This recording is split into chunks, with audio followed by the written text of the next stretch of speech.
Chapter 261, Evolution. The shock wave created by the clashes blew sands up drifting in the sky. After the view cleared, the battle ring sank down in the ground and formed a perfect bowl shape. Bennett's critical hit that quintupled the normal damage. However, none of them got any advantage after that exchange. The two men danced with their punches and kicks that no one could follow, as if it was a violent battle between a snow-white dragon and a violet python, biting and tearing each other. Everyone backed off, Germinal and Six Nations alike, afraid that they would be sucked and torn in the battle. What the hell? These two are wild beasts. Han Xiao could not take his eyes off the fight. Both of them were pugilists with all sorts of ability and skills, making their energy as dense as concrete. Each of them followed different disciplines of the pugilist class. Bennett was tactical as his power was an accumulation battle experience. Every move had a purpose and was used at the perfect time. On the other hand, the leader's style was savage, barbaric, and unpredictable, just like the color of his energy. The two beasts were clearly stronger than other high-level superhumans. With multiple special molding abilities and high attributes compared to the characters on the same level, they were both boss-level superhumans. No wonder they are the stars of this planet. Han Xiao's eyes suddenly widened. Bennett just used Flaming Will and increased his damage by 5 times, the leader must have a skill that is as strong as Flaming Will to block the damage. Remembering the reward of the mission, the traitor's ambush, Han Xiao was excited. He knew that a lot of hidden missions could give out powerful skills and abilities, and this mission was simple and straightforward. As long as they won the fight, he would have the chance to get a luxurious reward without spending too much time and thought. Han Xiao and his teammates were fighting off the enemy on the side, and he was calculating the difference between him and the leader. In the end, Han Xiao concluded that the discrepancies between their power were too high. First of all, Han Xiao had already been in many battles, and he was not in his best form. With only Viper left, Han Xiao did not have enough equipment and weapons to survive a head-on fight against the leader. With the number of weapons I have, I can at most get an even trade between me and the leader even if I perform well. Bennett will not allow me to do that. Han Xiao sighed. Then if I try to help Bennett and get in a 2 versus 1 situation, I can't surpass Bennett's damage. Bennett also has Flaming Will, and the damage is more disgusting than mine. Han Xiao thought for a second and decided that the current situation was the best position that could be. If he let Bennett and the leader continue to fight each other, even though their fight was intense, they were not losing much health since both of them could parry or block each other's damage. It would take time to find out who the victor of the battle was, and no one on either side had the intention of intervening with this battle between Bennett and the leader. At the end of the day, legends are still legends. The leader is stronger than any one of us here, and only Bennett can stop him. There's no way we can help Bennett in that battle. Tang Tang talked through the earpiece as he controlled the battlefield with the sandstorm. Bennett was the strongest man in the era, and no one could deny the fact, even if they were arrogant and prideful on their own abilities. This is a war of attrition. We are in a stalemate right now, and the most powerful fighters are fighting each other. The outcome of this battle will change the course of the war, Fawcett said as he released an energy shield, and everyone else agreed in silence. Han Xiao heard the words and suddenly realized that this was the best change for him to finish the other mission. If the current battle is a stalemate, then it means that they are squeezing time for me to finish the ultimate trial. As long as I get a class advancement, I will have the power to take down the leader. With so many helpers around and even more enemies, this was the perfect chance to earn trial points. Moreover, Han Xiao had found the right way to handle the battle. The bonus trial points were calculated after one went out of combat. From previous experience and calculation, Han Xiao could estimate the amount of bonus trial points he would get by looking at the number of enemies and allies. Then if he got a chance to go out of combat after killing sufficient enemies, he could reach the 2,000 point mark with the bonus trial points. The main mission was to defeat the leader and break out of the encirclement, yet it was not in conflict with finishing the ultimate trial. Han Xiao took the opportunity and executed his plan.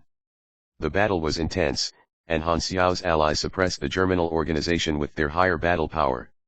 There were often executive officers that would get injured, and through the battle information on the interface, Han Xiao spotted the executive officers that were low on health and get the last hits on those enemies, even stealing kills from his own teammate at times.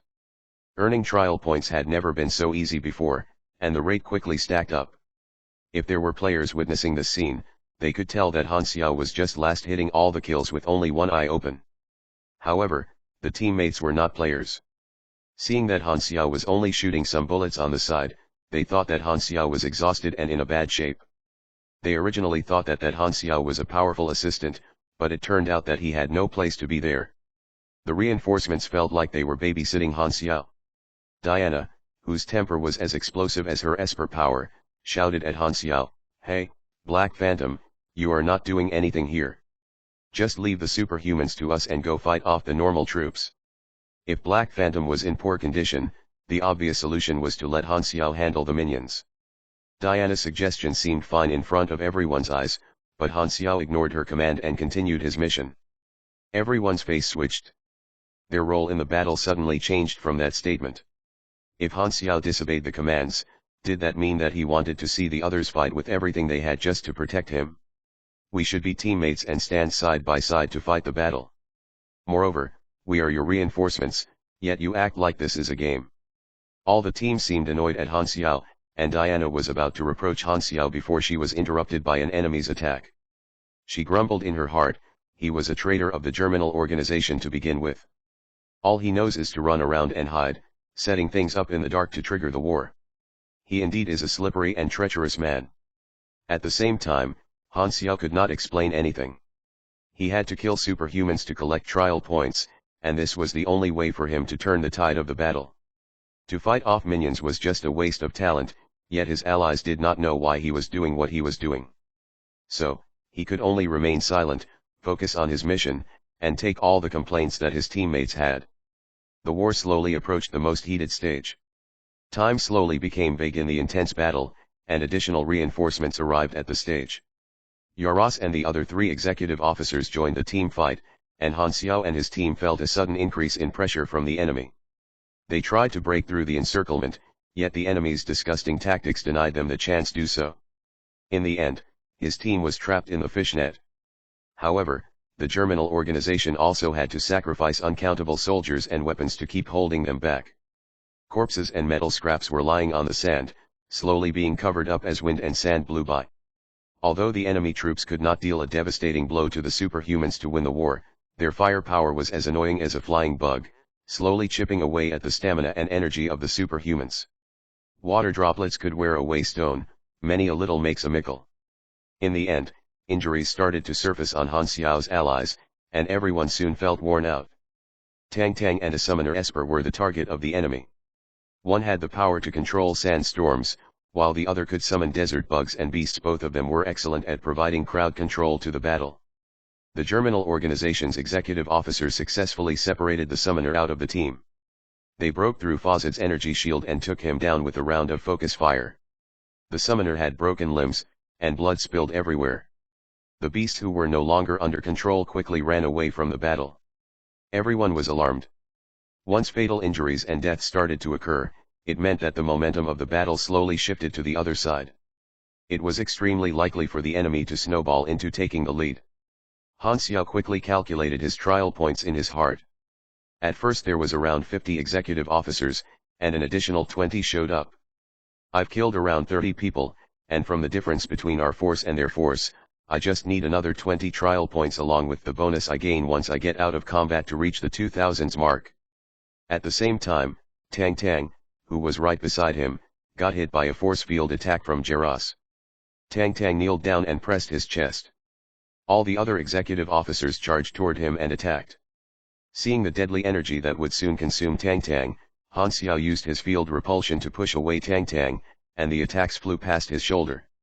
Tang Tang escaped from death as he shivered out of fear. He quickly turned around and thanked Han Xiao. "Thank you for saving me." Han Xiao nodded and looked around to find any other target. Suddenly, he saw the man wearing full plate armor with a large mechanical hammer in his hand, charging toward a pugilist like a rhino and swashing the hammer onto his head. At the same time, the executive officer returned some punches and shattered his chest armor. Both of them fell down and spat out blood at the same time. Chance.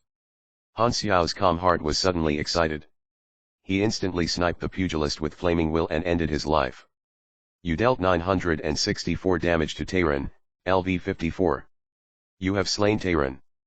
You gained 136,000 experience. You received 23 trial points. I finally got it. Han Xiao tried to suppress his thrill and directed all his energy into the electromagnetic hoverboots and the many maneuvering equipment. Without a second thought, he ran toward where the enemies were coming from, which was actually the weakest and safest area, without looking back. No one would expect one would go toward the enemy reinforcements, which was why it was the most defenseless spot. Han Xiao quickly left his teammates and instantly got out of combat. Everyone was stunned. Is he trying to escape by himself while leaving us to fight off the enemies? Diana raged. The leader was still being tied down by Bennett and could not get away from the fight. Seeing that his prey was getting away, he was pissed and shouted, "Chase after him." Yaros led some troops and chased after Han Xiao, and the pressure on the Six Nations superhuman lessened. "Wait, maybe he is trying to divert the enemy's forces and create an opening," Tang Tang said quietly. "But if this fails, this will be the end of us. This is too reckless, he should have discussed with us beforehand." After getting away from the battlefield, the enemies were still close behind Han Xiao. Han Xiao was zooming forward like lighting while counting down the time before his status was out of combat. After running away for 5 minutes, he saw another wave of reinforcements in front. He was trapped, and there was no escape. But Han Xiao smiled with his mouth wide open. The time wasted while he was escaping finally got him out of combat status, and the interface updated the bonus trial points that he had earned. The ultimate trial, progress 2000/2000. LV60, rank class advancement mission. End increase, 1 and equals 30 health equals 40 stamina. You obtained new life form evolution. Detected race, human/carbon based, yellow. Proceeding to random evolution path. Complete. Please choose one of the 5 options as your evolution species. Warning.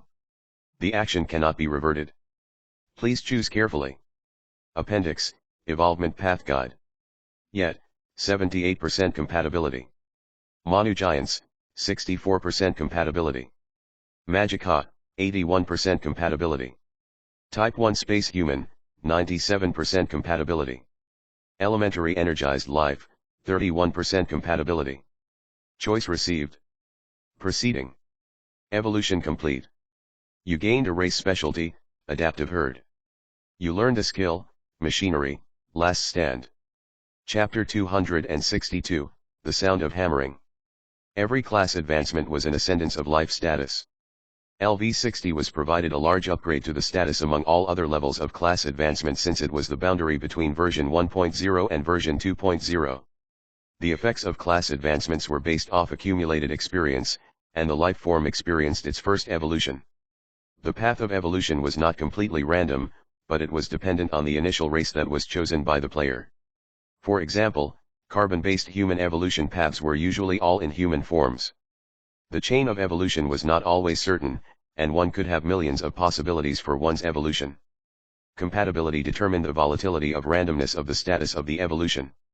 The lower the compatibility, the more random the evolution effects would be, similar to flipping a coin where one could get a powerful evolution, while it was possible to get disastrous effects. For example, the basic energy organism could directly change the body structure of a human, abandon the flesh and blood, and become a body made out of pure energy. On the other hand, if the compatibility was high, then it meant that the evolution path was the most logical.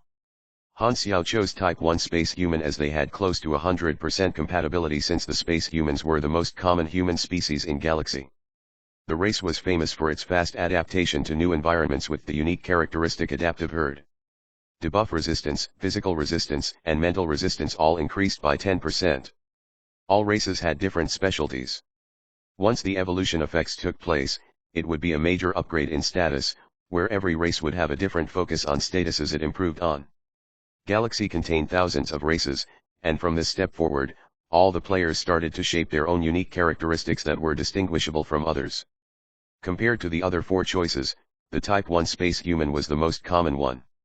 It was an all-round upgrade, so there was not a lot of uniqueness. However, with higher resistance and adaptability, the upcoming evolutions would provide a wider range of choices. The evolution process could not be reverted, which was why Han Xiao clearly remembered the evolution tree, and the Type 1 Space Humans was the best initial evolution in his mind, so he made his choice without a second thought. Superhumans could become strong through the process of evolution, and the same went for NPCs. However, Since they did not have an interface, they could not choose the evolution path. Han Xiao took a deep breath. There was pain aching from his bones, his muscles, and every other part of his body. Han Xiao bit his tongue and tried to take in all the pain from the evolution. The process of evolution was gut-wrenching, and a player could feel less by lowering the intensity of pain. However, all the pain that Han Xiao was feeling was 100% real. Fortunately, the pain did not last long. It quickly faded, and Han Xiao suddenly had a new perspective of the world. The enemies were quickly approaching, and Han Xiao did not have time to investigate the changes in his body. He frantically used all the upgrades in his interface and used 74 million experience points. Magnetic Ring Mechanic instantly went from level 5 to the maximum level. Magnetic Ring Mechanic LV.15, Max. Plus 180 energy, plus 2 dex, plus 1 endurance, plus 4 intel, plus 4 free attribute points. A third of 200 million experience points were spent with a blink of an eye. As the level of skill increased, the more resources were needed to level up the skill. Of course, the benefits corresponded with the expense, and with a 10-level upgrade, his energy increased by 810, and the energy attribute point reached 3070. The energy attribute points broke through the level 8 benchmark of 3000 points, and Han Xiao obtained another additional upgrade in his attributes. Han Xiao suddenly felt a surge of energy flowing through this body. He reached LV70, breaking through the level upper limit of version 1.0. He was the only superhuman on the planet Aquamarine that was above LV60. The attribute was an enhancement that provided a qualitative change to all of his abilities. 111 STR, 185 dex, 159 endurance, 321 int, 21 mystic, 14 charm, 1 luck. Free attribute points, 40. Potential points, 72. Health, 7,980. Stamina, 9,580. Energy, 3,070, LV.8. Energy rank, 3,275 ONA. Grade, C. You are finally qualified to brave the challenges that wait for you outside of this world. The overall strength has increased by more than half my previous status. The health points were 4,300 before the evolution, and now I have almost double that number. Moreover, the exchange ratio from endurance to health points has increased from 120 to 130.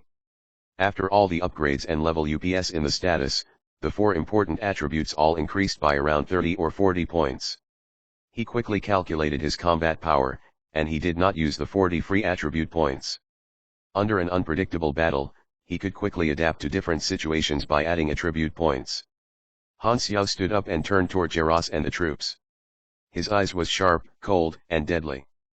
Prepare for your death, Germinal organization.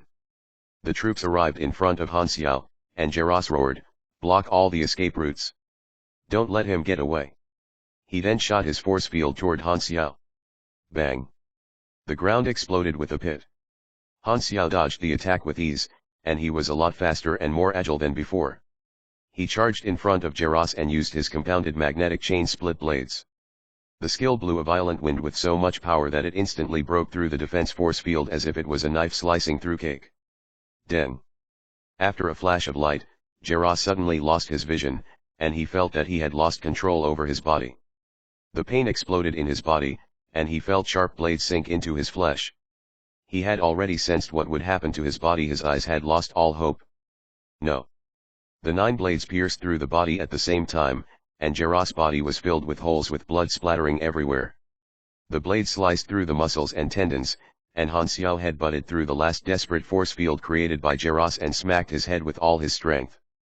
With only one move, Han Xiao eliminated the powerful and troublesome senior executive officer. The role of predator and the prey instantly swapped at that moment. Han Xiao looked around at the surprised soldiers, as if he was the wolf that would hunt everyone down. On the main battlefield, fight was still going on. Everyone had their attention on the area where Han Xiao had run off to, curious about the result. Suddenly, the sounds of explosion came from that direction, and everyone looked over. What's going on? Did he get away? Are they fighting right now? Everyone tried to guess what happened. Then they saw a small dot that was coming toward them. As the dot got closer, they recognized that it as Han Xiao, and all the enemies who had gone after him were nowhere to be seen. If he already escaped, why is he coming back? Tang Tang asked with confusion. Diana fired off another 2 explosive flames and then barely caught her breath. He probably ran back here because he can't deal with the enemies. Hyla, who was silent the whole time, suddenly said, his vital sign is different from before. In her esper perception, Han Xiao was as bright and hot as a sun. She had never seen anyone with such a strong vital sign. She also felt another subtle change, but she could not tell what it was. The subtle change was the evolution of race that Han Xiao had gone through, so Hyla naturally had no idea. Where's Jaros? The leader spared some attention away from the battle. Focus fire on 0. Do not let him get away from my vision. The troops changed their targets and moved their crosshairs right on top of Han Xiao. However, Han Xiao suddenly sped up and dashed through enemy force like lightning. He picked up machine guns off the ground and shot at the enemy with perfect aim. With every shot, there was at least one man that fell to the ground. Han Xiao moved forward and attacked the executive officers surrounding his allies without saying anything. Bang bang. As if meteors falling down from the sky, the executive officers were all scattered by the firepower of Han Xiao. Han Xiao fought through the enemy with a crushing force, and he was clearly a different man compared to his performance before. The veterans of the 6 nations were relieved from pressure and stared at Han Xiao's courageous engagement with the enemy. There was only 2 words to describe the scene: complete suppression. I think that he just needed to save up some energy for a moment and get back to his normal condition. After he exhausted the enemy during the chase, he turned back and showed true strength. Tang Tang thought that he understood Han Xiao's plan. Everyone else nodded, and all their doubts toward Han Xiao dispersed like dust. Diana also held back her hate toward Han Xiao and said, well, he could have told us beforehand. After murdering all the executive officers, Han Xiao moved toward the battle between Bennett and the leader. The leader saw Han Xiao and gave a strong attack to Bennett. Bennett fell back, and the fight stopped. Hey Ben, you did good, but his head belongs to me. Han Xiao patted on Bennett's shoulder and said, this is a battle of rivals. You. Bennett had a sharp sense for people's strength. He knew that Han Xiao was strong, but right now, he could not see through the strength of Han Xiao as if he was looking at a lake without a bottom. Looking Han Xiao straight in the eye, Bennett did not reply and moved away to fight in another battle. He trusted Han Xiao to win against the leader. If Han Xiao wanted to fight the leader, he must have been confident. This was trust that needed no explanation. The leader's eyes were burning with blue flames. Bennett was protecting you, and now you came here to fight me. Just because he wasted some of my energy, do you think you can beat me now? Haha. Good. Very good. Even if I'm not in my best condition, I will still murder you with ease. Let's get into it then, haven't you been waiting for this day for so long? Han Xiao lifted his arm and shot a bullet right at the leader. The leader made a claw with his hand and released a violet shockwave that slowed down the speed of the bullet. The leader had mastered several advanced techniques in pugilist class. With the shockwave blast and physical flame, he was strong in both offense and defense. The leader's information showed up on the interface. He has 81% of his health. Han Xiao's eyes flickered. The leader and Bennett were on the same level, and the leader had only lost a small amount of health, which meant that Han Xiao could still take 60% of his health. Diana, Tang Tang, and the rest of the soldiers watched closely at the fight and worried for Han Xiao. Bennett was considered the strongest man on their side, and they had naturally trusted that Bennett would deal with the leader. So, they could not help but be suspicious as Han Xiao took on the leader, thinking that Han Xiao could not possibly possess the abilities to suppress this indomitable force. The fight was intense, and multiple pits was created by the fight. Each was the other's mortal enemy, and every move was filled with their intent to murder, as if they were 2 beasts fighting each other. None of them tried to dodge the attack and only focused on landing attacks on the opponent. Han Xiao used all the weapons and machinery at his disposal to drag down the leader's health, including the Sunworm flamethrower, Ghost sniper rifle, compounded magnetic chain split blades, and sonic bomb. The leader was a pugilist, so Han Xiao was at a disadvantage when fighting in close quarters. However, with the rapid growth of his attributes and status, plus upgrades for Viper, his intelligence, endurance, and dexterity were much higher than those of the leader. So even if Han Xiao lacked in pugilist techniques and close combat skills, he could still get the upper hand with his stats and attributes. There was no use for tactics. Han Xiao took a look at the battle information and thought, he has a lot of strong skills that do armor penetration damage and also wear out the defense of the enemy. Also, he has a lot of skills that can reflect damage. He must have used the skill to block off the powerful punches of Bennett. The two men continued to clash against each other. Han Xiao was focused, and he did not panic. He calculated the skills, health, and other battle information in his mind. He had once been a professional power leveler, so he had tons of experience. One must understand the mechanics and calculations to become a master. The health bar for a LV-70 character was much higher than the leader, and with Viper, he knew that the best chance for him to win this fight was to use brute force to power through. Even if Han Xiao could only land an attack in exchange for 3 or 4 attacks from the leader, it was still worth it. The leader's health slowly decreased, but Viper was on the brink of destruction. With multiple cracks and dents, the durability of the suit was almost zero, and it would be broken after 1 or 2 more hits. The chips in the suit were evidence that it had largely been shattered, and the compounded magnetic chain split blades were bent into scrap metal. The fuel tank for the Sunworm flamethrower was empty, and there was no more ammo for the sniper. The battle screen had cracks, and his energy was almost depleted. In other words, Han Xiao had no weapons to use anymore, and this was the worst possible scenario for a mechanic to be in. I can finally break his suit. Without that turtle shell, there's no way he can fight me anymore. Seeing that his dream could finally be fulfilled, the leader could not wait and delivered a heartfelt final blow to the suit as he tore it apart. Crack! The sound pierced through people's ears. The damaged Viper suddenly released a bright light and went back to full power. The originally empty durability was restored to 50%. The energy of the suit also replenished mysteriously. Machinery, last stance. When a machinery's durability was less than 10%, by using 500 energy points, one could make a machinery restore back to 50 to 80% of the status. The higher the quality and the more complicated the machinery was, the shorter the time of effect of the skill. One's intelligence attribute also affected the duration of the skill. After the duration, the machinery would self-destruct. This skill was the equivalent of battle, last stance. Han Xiao had already prepared this as his final trick. Taking the opportunity while the leader was still surprised, Han Xiao landed his fist right on the leader's face.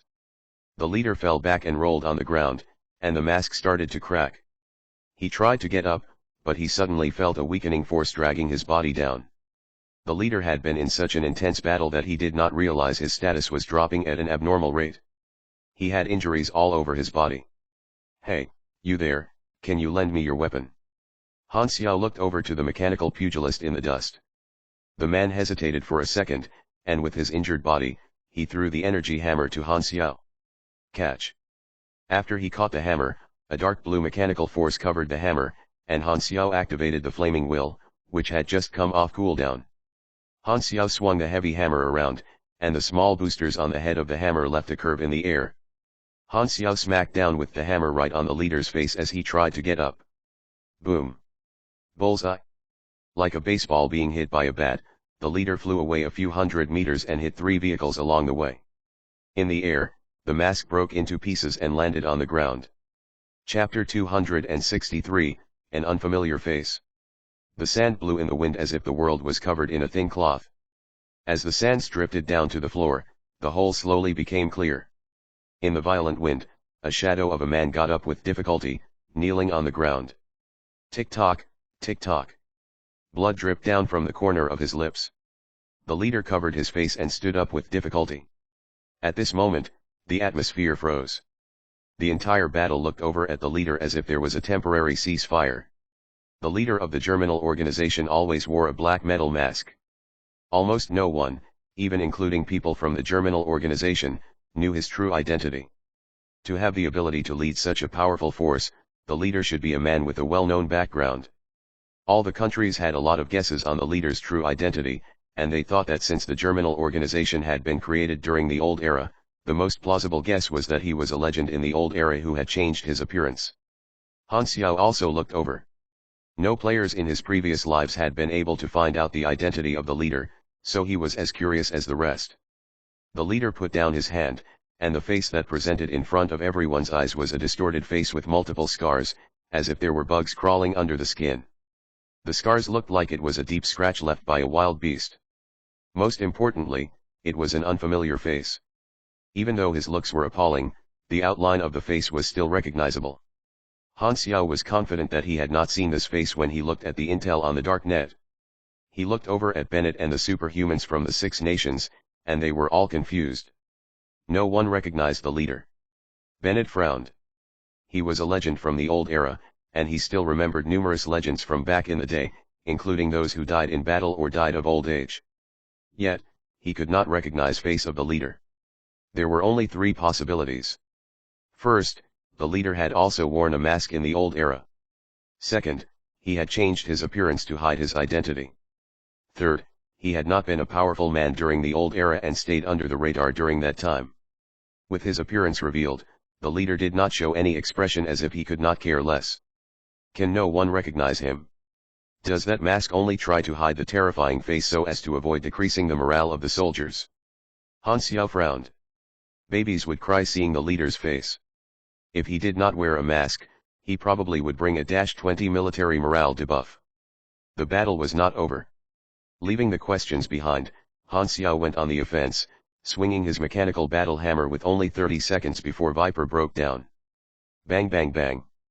The fist covered with purple energy clashed with the hammer, and the sound of metal clashing never stopped. The leader's eyes were cold and deadly, and he quickly saw the poor condition of the mechanical suit. As long as he can drag it out long enough, the suit would shatter, and that would be the end of any mechanic. Defend. The leader switched to a defensive stance and took all the direct hits from Han Xiao. Under the heavy attacks, the leader did not flinch and was as hard as stone. The unmovable body and the unbreakable hammer clashed more and more intensely, and the wind created by the impact blew the sands up like a wave. Clink. Clink. After 30 seconds, Viper suddenly made a weird sound, and pieces of components and chips shattered like a withered flower. The mechanical suit was broken. Han Xiao revealed his real body. Yeah, the leader screamed, and he switched back to the offensive in an instant. All the energy saved in his body traveled to his fist and punched right at Han Xiao's stomach. In addition to armor penetration skill, the impact directly hit the flesh of Han Xiao. Bang. Hong. One attack created 2 sounds. First was the fist hitting the body, then the impact passed through the body of Han Xiao and created another explosive sound as the energy left Han Xiao's body from the back. The second explosive sound was almost loud enough to deafen everyone present, leaving a cone-shaped dent in the sand behind Han Xiao. Under such a powerful force, Han Xiao barely even moved. He did not even take a step back and absorbed all the impact. How did you? The leader could not believe his eyes. How could a mechanic block a punch with his own body? Then, a shadow appeared above the leader's head, and the hammer started to smash again. The leader tried to block the hammer with his arms, yet a sudden pain shot through his arms, and his body sank into the ground until the sand covered his knees, as if he was a nail being hammered into the ground. The leader's pupils reflected a man's shadow with dense energy. It was denser than his own energy as a pugilist. Why? The leader ground his teeth, then he suddenly realized what had happened. Did you break that limit? The class advancement every 20 levels had always been a bottleneck for NPCs, who did not have an interface. They could not easily break through the limit as they could not finish any missions. Therefore, the only way for them to obtain a class advancement was hard work and luck. Among the top superhumans in the planet Aquamarine, there had not been any news where anyone had conquered the bottleneck and reached the next stage. It was nearly impossible for them to obtain the next level. The dream and thirst for a class advancement that he desired the most happened to the person whom he hated the most at the worst possible moment. Is this fate? The word kept on ringing in his ears like a broke record player. Eat my battle stomp. Han Xiao randomly shouted a skill name and smashed his hammer onto the leader's head. Without Viper, Han Xiao lost the bonus buff and damage onto his attacks. Moreover, he had finished using all his ammunition. The only thing that he had left was the mechanical hammer, and on the surface, it seemed that it would still be a tough battle. However, with the new strength, dexterity, and endurance, his status was on other level compared to the LV-60 boss level pugilist. In addition, the leader was already heavily injured with only 37% of his health points left. Once the health points reached below a certain point, all the debuffs would start kicking in and slowly decrease his combat strength. The difference in power between the two men did not change much after the Viper broke down. Han Xiao still could handle the leader and save the world. Most likely. Seeing this, the leader was already discouraged. Along with his bad condition, he had no way to fight back. He kept on being smashed by the hammer as blood splattered around. On the side, the superhuman from the Six Nations could not believe their eyes. In their mind, the only person who could fight the leader was Bennett, and no one had thought that this man could be Han Xiao. Bennett was undoubtedly the strongest man, the only one who could stand toe-to-toe against the leader. Yet, Han Xiao battered the leader with ease without taking much damage other than a broken suit. They witnessed the entire process of Han Xiao beating down the leader. It was no ambush nor sneak attack, it was an honorable and straightforward fight with nothing to hide. This also meant that Han Xiao was on another level compared to Bennett. Who was Bennett? He was the strongest man on the entire planet. Han Xiao's performance could get rid of strongest from the title. He was now the strongest superhuman on this entire planet. The stalemate of the intense battle was broken by Han Xiao as he took over the battlefield. Diana's temper was as explosive as her power. She almost threw a fireball at Bennett and asked, "Is he actually that strong? Why did he need our support? This feeling, it can't be wrong. He just broke through the limit in this battle." Tang Tang's eyes flickered. Shock and jealousy slowly surface on the faces of the crowd. Seeing that the leader was getting beaten, the morale of the Germinal organization dropped, and soon, the enemies panicked. Bang! Another hammer landed on top of the chest. The leader spat out more blood on Han Xiao. The leader suddenly roared with blood in his mouth. The violet energy became dense again and was alive like burning flames. Han Xiao thought that the leader was going to use his ultimate skill. He held the hammer in front of him and prepared for an attack. But the next second, the leader turned around and ran as fast as he could. He used his energy as a booster and ran like a missile being launched. After running for 200 meters, he headed into a base, and his energy died down. His whole body was out of strength and collapsed on the sand with blood gushing out from his nose and mouth. With those heavy injuries, he could not take any more of Han Xiao's attacks. No matter how angry the leader was, he had to escape. He ran away. He admitted defeat. Han Xiao quickly checked the battle information. The leader had only 14% of his HP left and was in weakened status.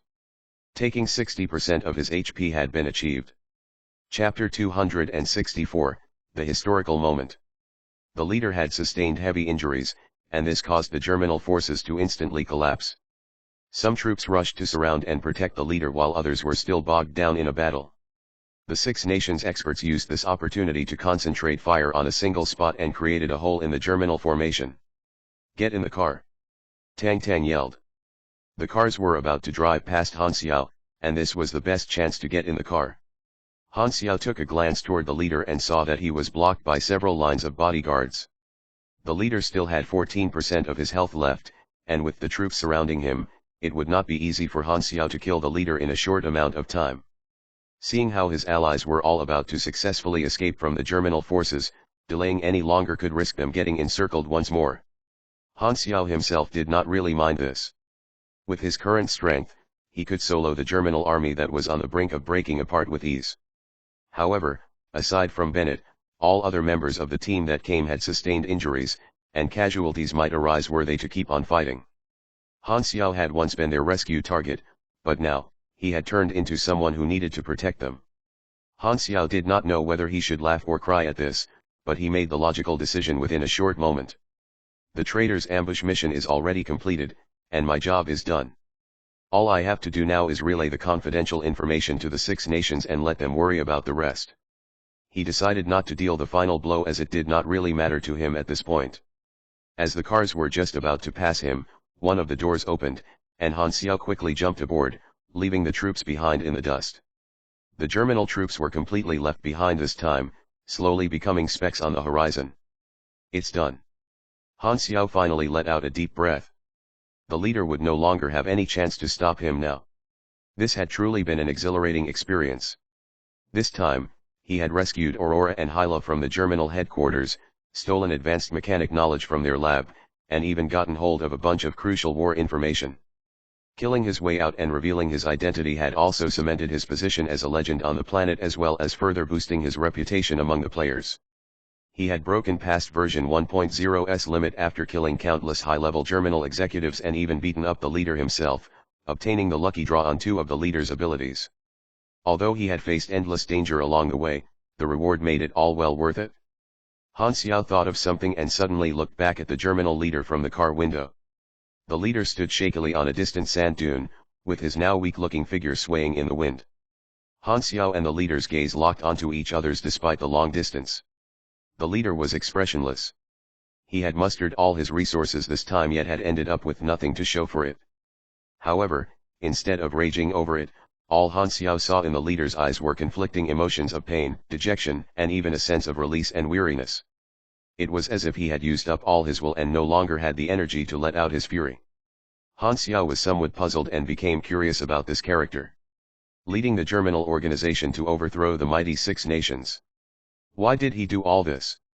What kind of person was he? Ambitious? Cruel? Immoral?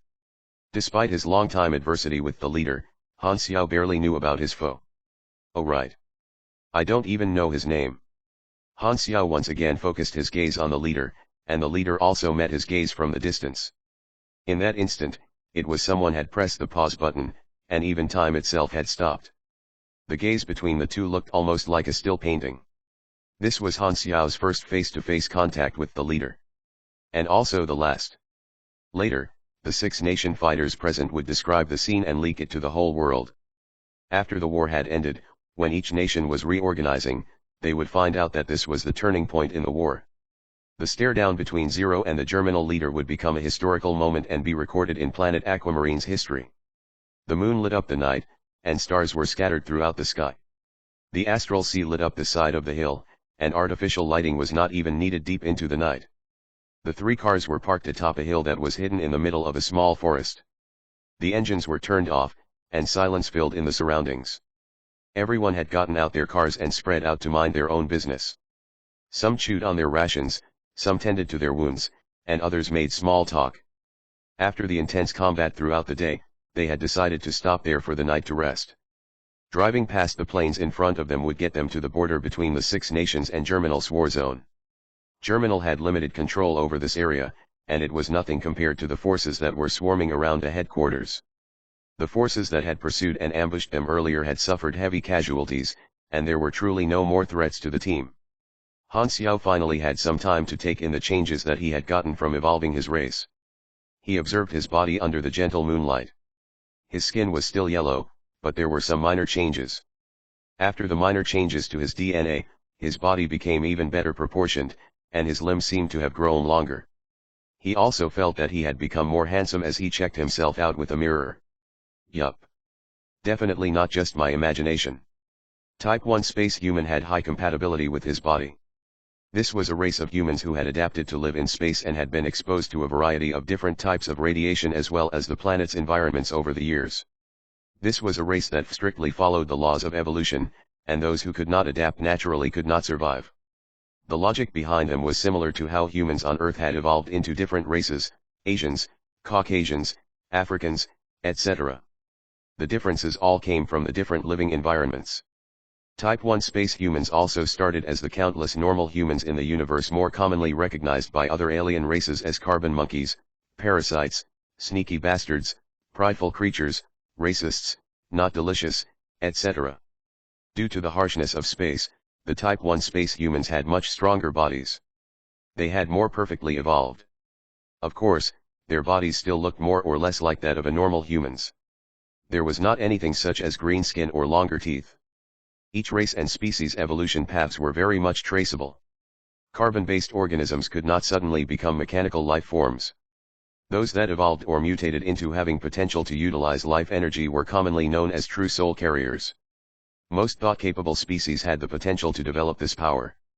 Although a normal human has a lot of evolution paths to choose to follow, the more one evolves, the harsher the requirements will become to evolve again. A space human has less of an option in evolving as there is usually only one main pathway, but with more evolutions, the compatibility will also increase. Those extremely powerful races all require high compatibility and also have the most potential. Han Xiao nodded.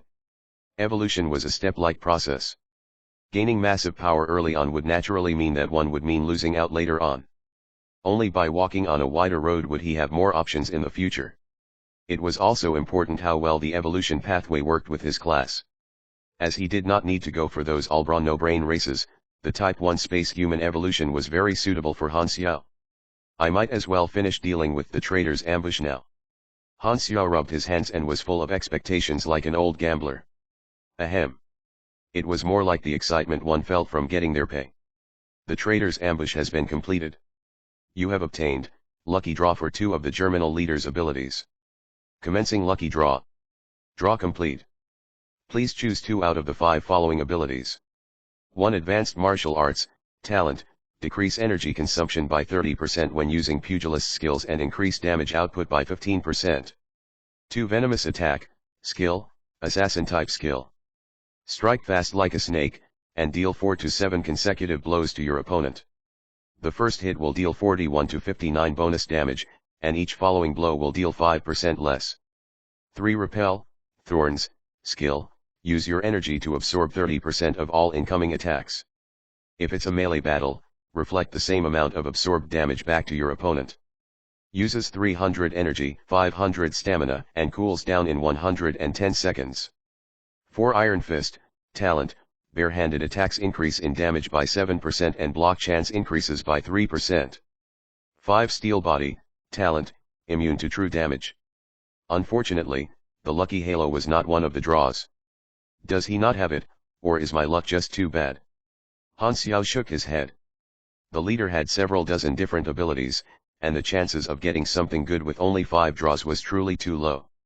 So, Han Xiao was not that disappointed. The leader was a pugilist, so most of the drawn abilities had something to do with martial arts. He was able to choose 2 out of the 5 abilities for himself. This is great. It's a molding ability. Han Xiao's eyes lighted up. Molding abilities were unique in that they were very powerful, specific, and absolute as in the case of damage immunity. This was exactly what Han Xiao was looking for. Steel Body was basically a boss template. It would make him immune to attacks that dealt true damage. This would greatly reduce the chance of accidents from happening, and he would be much harder to be killed in just one shot. For example, without this ability, someone with a skill similar to Flaming Will, which could do true damage, would have posed a huge threat to Han Xiao. However, with Steel Body, that danger was completely negated. As Han Xiao himself did a lot of explosive attacks, he knew the pros and cons of true damage very well. He chose Repel, Thorns because he did not have any other better choice out of the remaining draws. The others were all pugilist skills.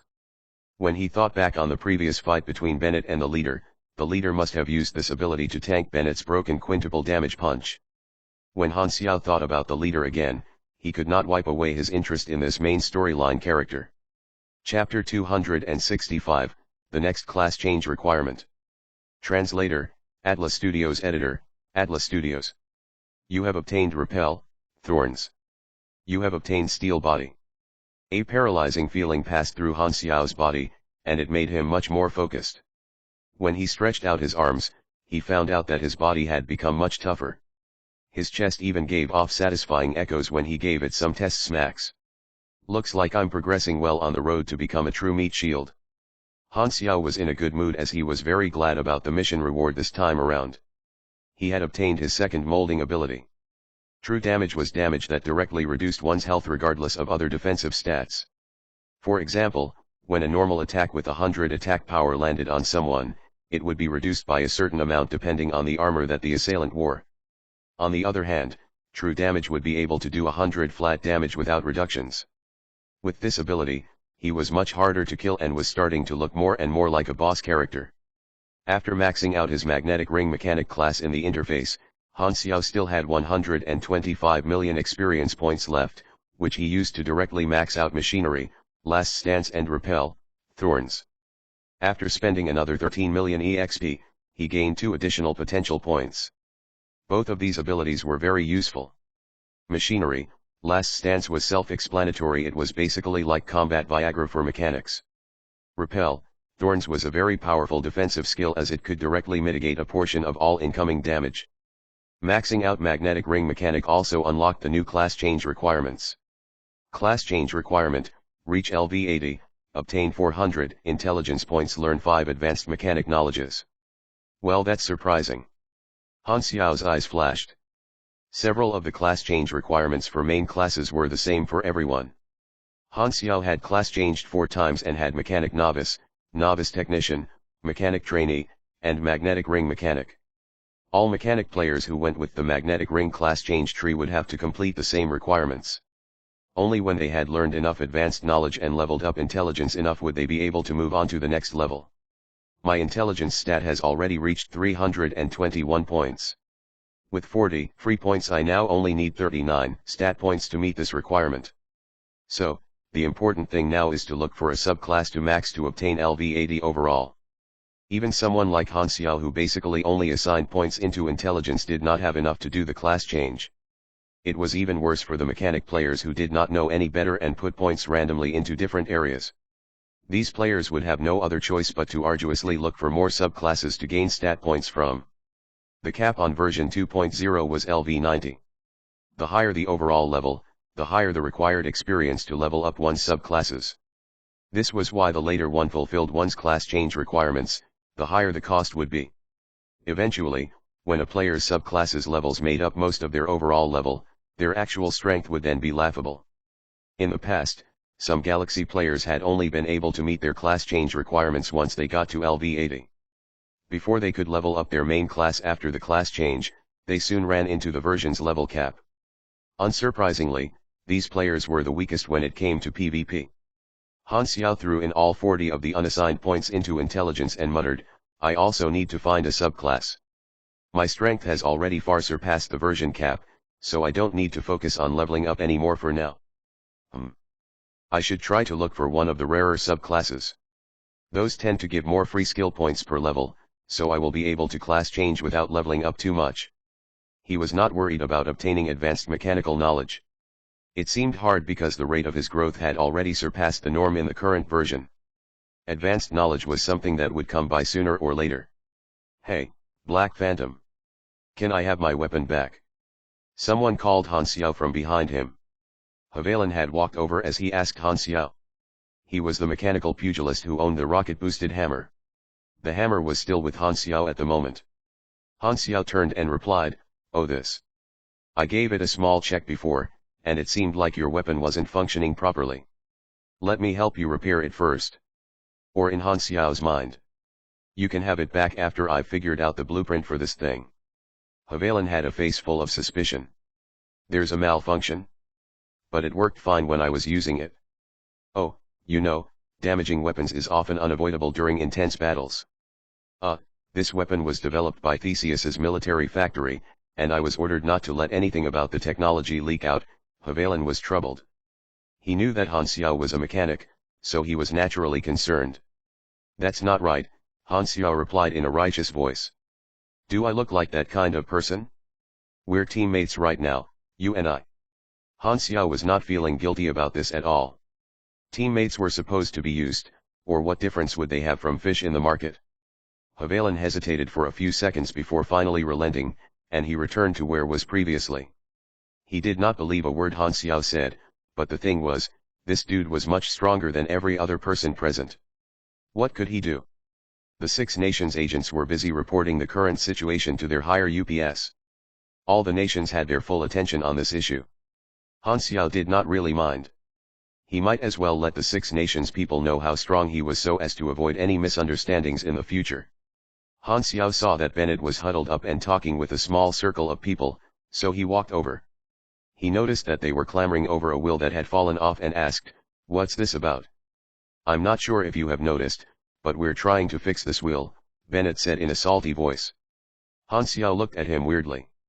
"I have eyes. Are you taking the piss with me?" The two stared at each other before Hans could not stand it anymore and butted in to explain, "This wheel had been shot. There are some tools in the trunk. Do you think you could help us fix it? You're a mechanic, right? You should have said that earlier." Han Xiao pulled up his sleeves, took out his tools, and started fixing the wheel while making a bunch of clanking noises. The group of people just stood around him and gawked like a bunch of fools. After Han Xiao was done, Hans reattached the wheel onto the car. Bennett then finally looked at Han Xiao and signaled before he walked off to the side. Han Xiao shook his head a few times before he followed behind helplessly. The debt collector was finally here. Once they were a distance away from the campsite, Bennett stopped, and so did Han Xiao. Humph. Bennett turned before staring at Han Xiao and said, "Explain yourself." Obviously, he was talking about Han Xiao's double identity. Bennett still could not get over it. Han Xiao was delighted upon hearing this. Bennett sounded just like a pouting daughter-in-law. "So, you don't want to talk about it? Do you see yourself right now? Oh, you think you're so tough." Thinking back to what had happened over the past few days pissed Bennett off. "Why not tell us that you're an alien as well?" Han Xiao was speechless. "You might have guessed right." However, Han Xiao was extremely thick-skinned, and no matter how much Bennett whined and complained, Han Xiao only gave off an occasional "huh" to let the other person know that he was still listening. When he saw how Han Xiao was not willing to speak at all, Bennett also felt helpless about it and sighed before saying, "Whatever, it's all in the past anyway." Han Xiao was a friend and someone who had made great contributions to the darknet. He had also devoted himself to the shelter plan, and Bennett trusted him completely.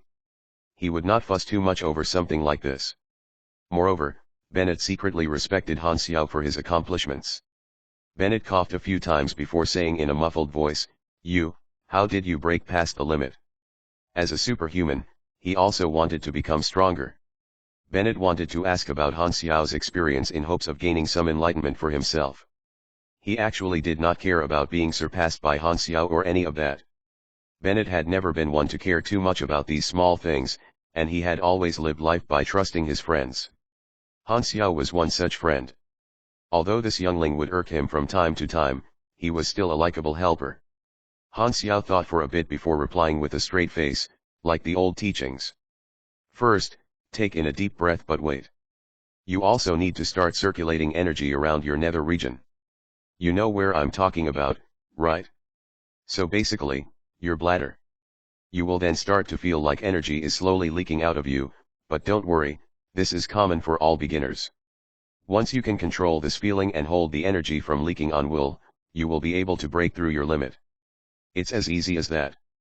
"You're bullshitting me again, right?" Bennett was shocked. He had a mouthful of inelegant terms stuck in his mouth, waiting to be spit out. "Why do you never change? Do I look that gullible to you?" At that moment, the two suddenly quieted down as they noticed that someone was approaching. It was Hans. Hans swept his eyes across the two and said in a grave voice, "I have something to tell you guys. I might have found a germinal leader's origins." The duo was shocked, and their expressions drastically changed. "He is as powerful as me," Bennett said. "This kind of character definitely can't just be some random hooligan, but I have no impression of him at all. It's very odd." "So where is he from?" Han Xiao asked curiously. "Black Phantom. Oh, I will just call you Han Xiao. Do you still remember the mission we left for you?" Han Xiao nodded. The hidden A-rank main storyline mission New Year, Origin's objective was to dig up the buried past of planet Aquamarine. He had broken down the mission into different portions and assigned pro-galaxy players to deal with the mission. The first part of the mission had already been completed, but Han Xiao just had not turned it in. He never would have thought that the leader had something to do with the hidden main storyline, and this instantly piqued his interest. Chapter 266, The Origins of the Germinal Organization. The intelligence you found has given us new clues. And several various investigations, we've found traces of the Germinal Organization's origins from a dead country's sealed confidential scroll. Just as he finished his sentence, the notification appeared on the interface. New era, origin first round complete. You have received 350,000 EXP. Completion grade, good. You have received 280,000 EXP bonus. You have received LV.45 rare large dungeon crystal, Golem protection warfare X5. Listen to Hans. In the old era, there was a small country called Golem. Their government went through many changes and revolutions throughout history. In a year during the old era, a terrorist group targeting Golem appeared, going by the name Mimok. They attacked the nation of Golem many times and created terror in society. The government took action. However, it was as if the members of Mimok were everywhere. The repeated attacks destroyed the sense of safety of the people of Golem. They demanded the government take stricter measures, and the government did. They came up with all sorts of strict laws. The regulations in the nation became tight, and the people of Gollum were under constant surveillance and management.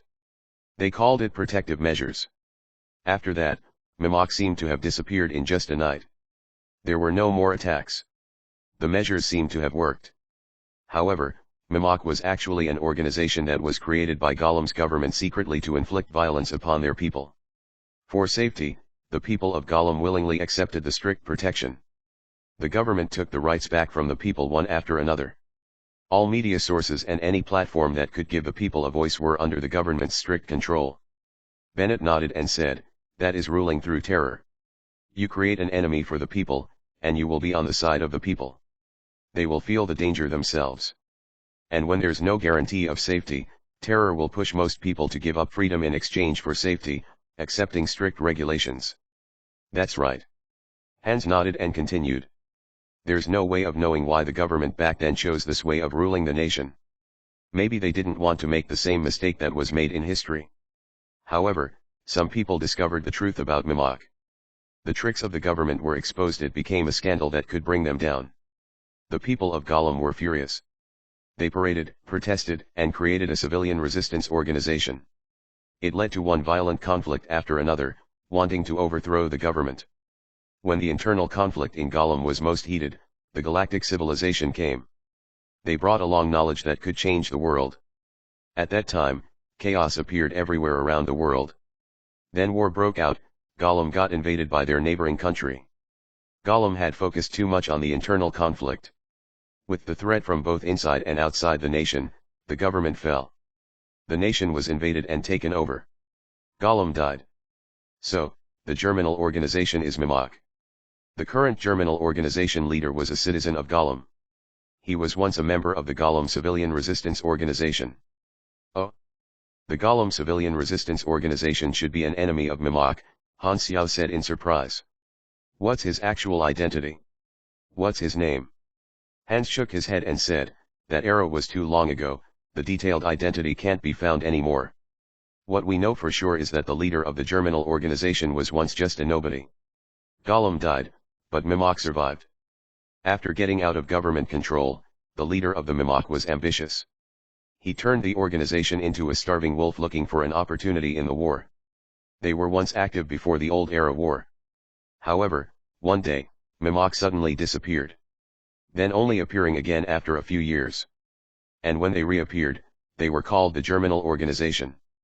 Their power expanded dozens of times. They became a shark from a shrimp. The original Mimok leader was nowhere to be found.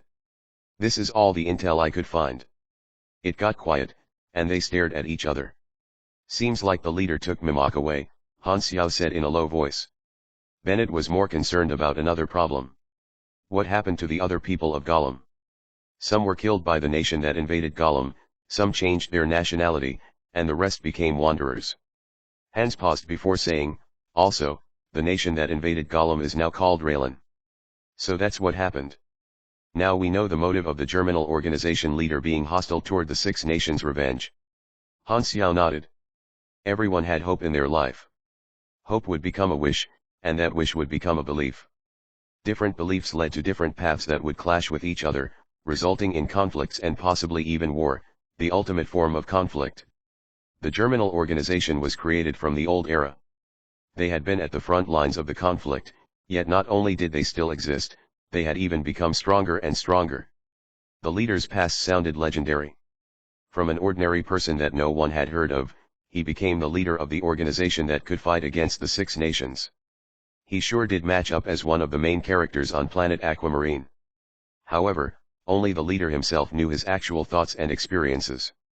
At this time, the second round of missions of New Era, Origin appeared on the interface. It was the same type of mission as the first round, consisting of many small missions to find clues around the world. There was a total of 9 missions. Han Xiao decided to use his old method, splitting them up and giving to the players. This hidden storyline is about digging through the history that was buried. The introduction says it will have unknown impacts on planet Aquamarine. Will something so astonishing appear and change people's knowledge of the entire world? Han Xiao guessed.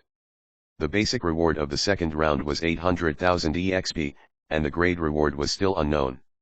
The first round of the mission had given the reward of 5 dungeon crystals of a large 20-man dungeon, The type that had save points and could go on for days.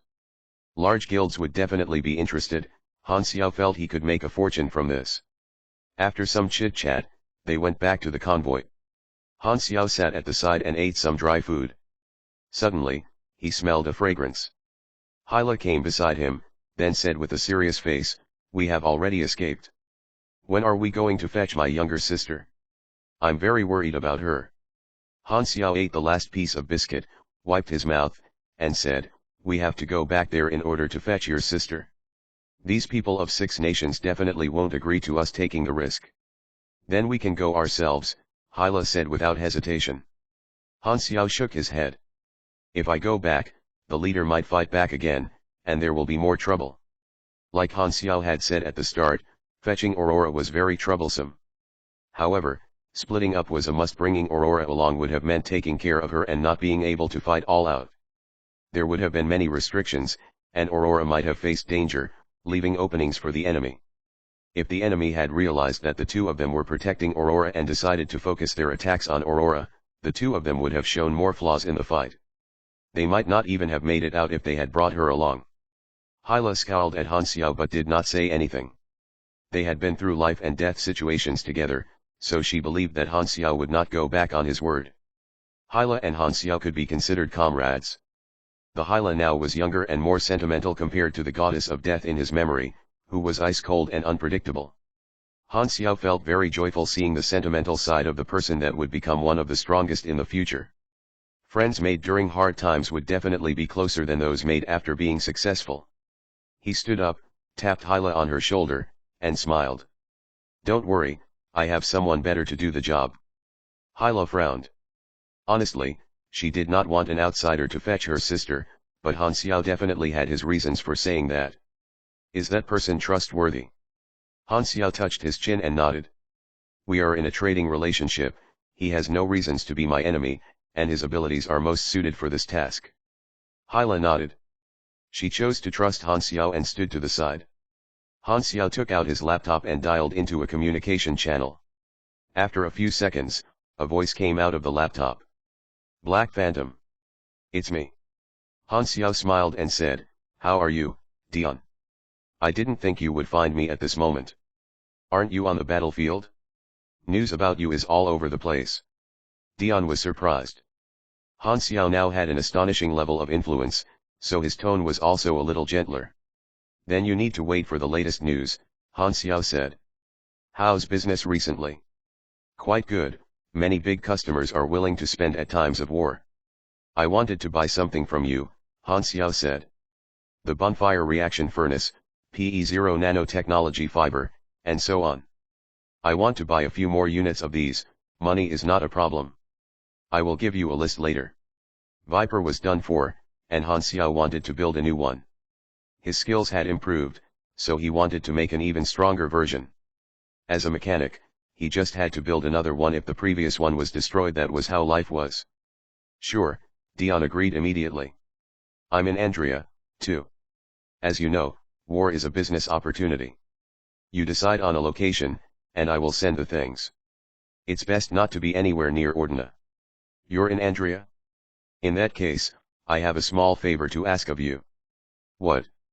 "Help me fetch someone." Chapter 267, Exposed Intel, Turning Point of the War. It was dark and damp. The rotten smell filled the air. The dark and cold air pierced into the bones. In a pitch-black cave, a petite person cowered and shivered. Aurora carefully tore open a bag of military-use biscuits slowly, stopping after every bit of tearing, worried that the sound might attract enemies. After opening the packaging, she took small bites on the hard biscuits and took her time finishing them. These sounds actually would not get out of the cave, but she kept Han Xiao's reminder in mind and did not dare to make any noise. This is already the 13th meal, Aurora thought. The passing of time could not be felt in the cave. She ate as soon as she was hungry and calculated the time based on the number of meals she had. A pair of bright eyes hid in the shadow, always looking toward the cave entrance. In the cave, there was only a pile of resources, the sound of breathing and her beating heart, and the wait in complete darkness. A few days later, in the front lines of Star Dragon Camp on the south battlefield of Andria. The convoy stopped inside the camp, and people waited in boredom. Diana played with the fire sparks between her fingers for a while, then asked impatiently, "We have waited for 22 hours, how much longer are we going to wait?" "Be patient." "Probably not much longer," Han Xiao said with a cigarette in his mouth. After breaking through the leader's ambush, they went smoothly through the Germinal organization's territory and came to the Six Nations territory. Their original destination had been a temporary base on the southern battlefield, but Han Xiao had suddenly requested to stop at this place, saying that he had to wait for someone. Since they were already safe, the people of the Six Nations did not have any objections.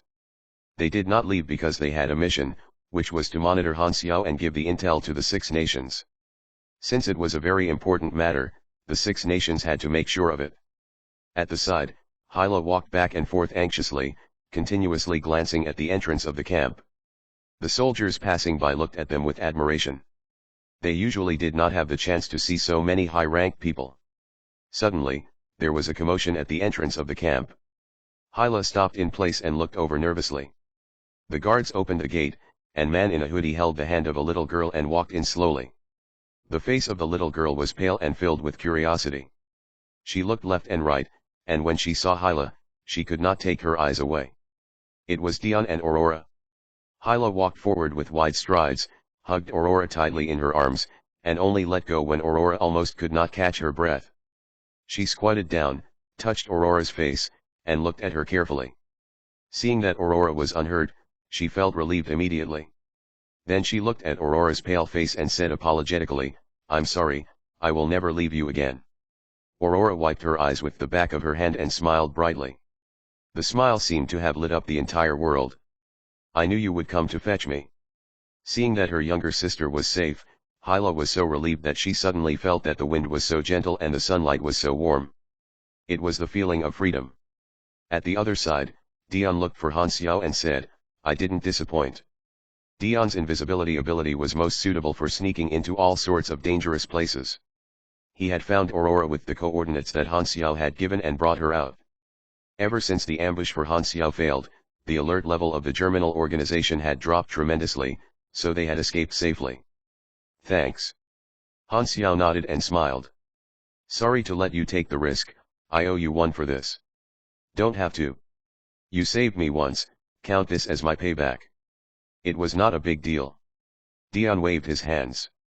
"Compared to you infiltrating the Germinal organization's headquarters, this is not considered a risk at all." Han Xiao chatted for a while and started to get down to business. "Have you prepared the things I asked for?" "I have already ordered my subordinates to withdraw them from the warehouse according to your request.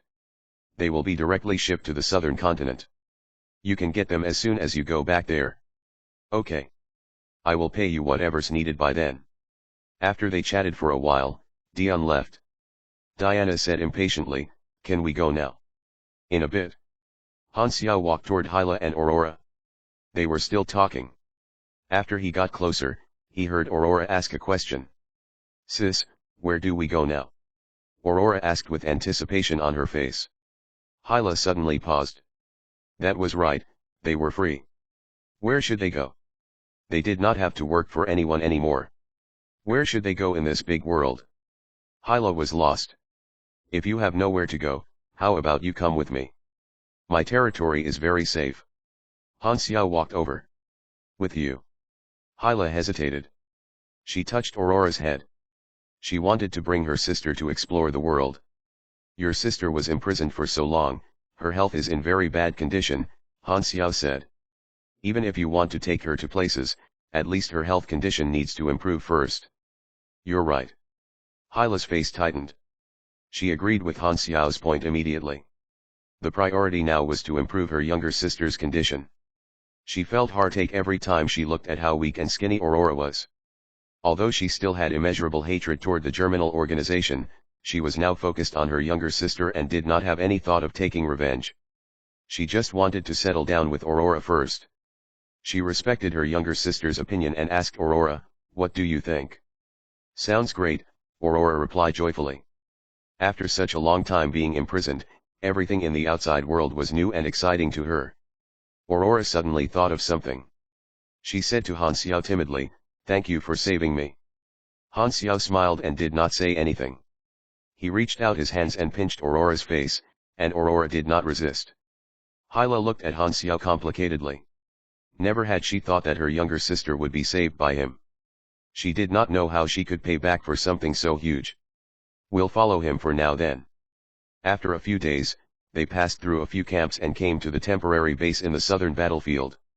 The representatives of the 6 nations gathered in the meeting room and waited for Han Xiao's arrival. After he settled Hyla and Aurora down, the guards led Han Xiao into the meeting room. The focus immediately turned to him as he entered. The guards closed the gate. These representatives were mostly strangers. Han Xiao only knew the Star Dragon representative Gu Hui. "Yo, everyone is here." Han Xiao greeted casually. He pulled a chair with his leg and sat down casually like he knew everyone. The people present could not help but size him up. This was the first time that many of them had seen Han Xiao with their own eyes. Thinking of the things that he had done, many felt admiration and fear. The person in front of them was the one who had provided intel secretly all along. He had used the hostility between the 6 nations and the Germinal organization, rode along the waves, and become the mastermind behind everything. People like this were very dangerous. Furthermore, according to the latest reports, Han Xiao had broken through the power ceiling and should now be the strongest superhuman on the entire planet.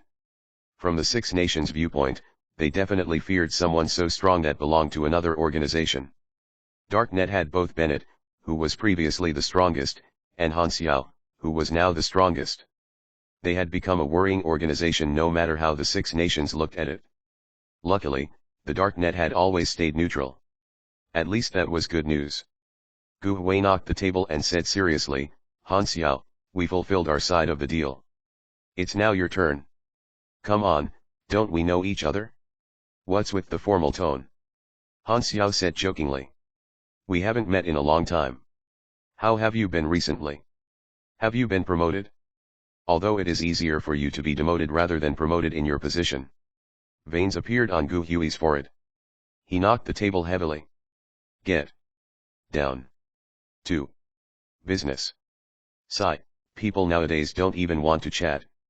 All they have in mind is serious talk, business, work, and the future."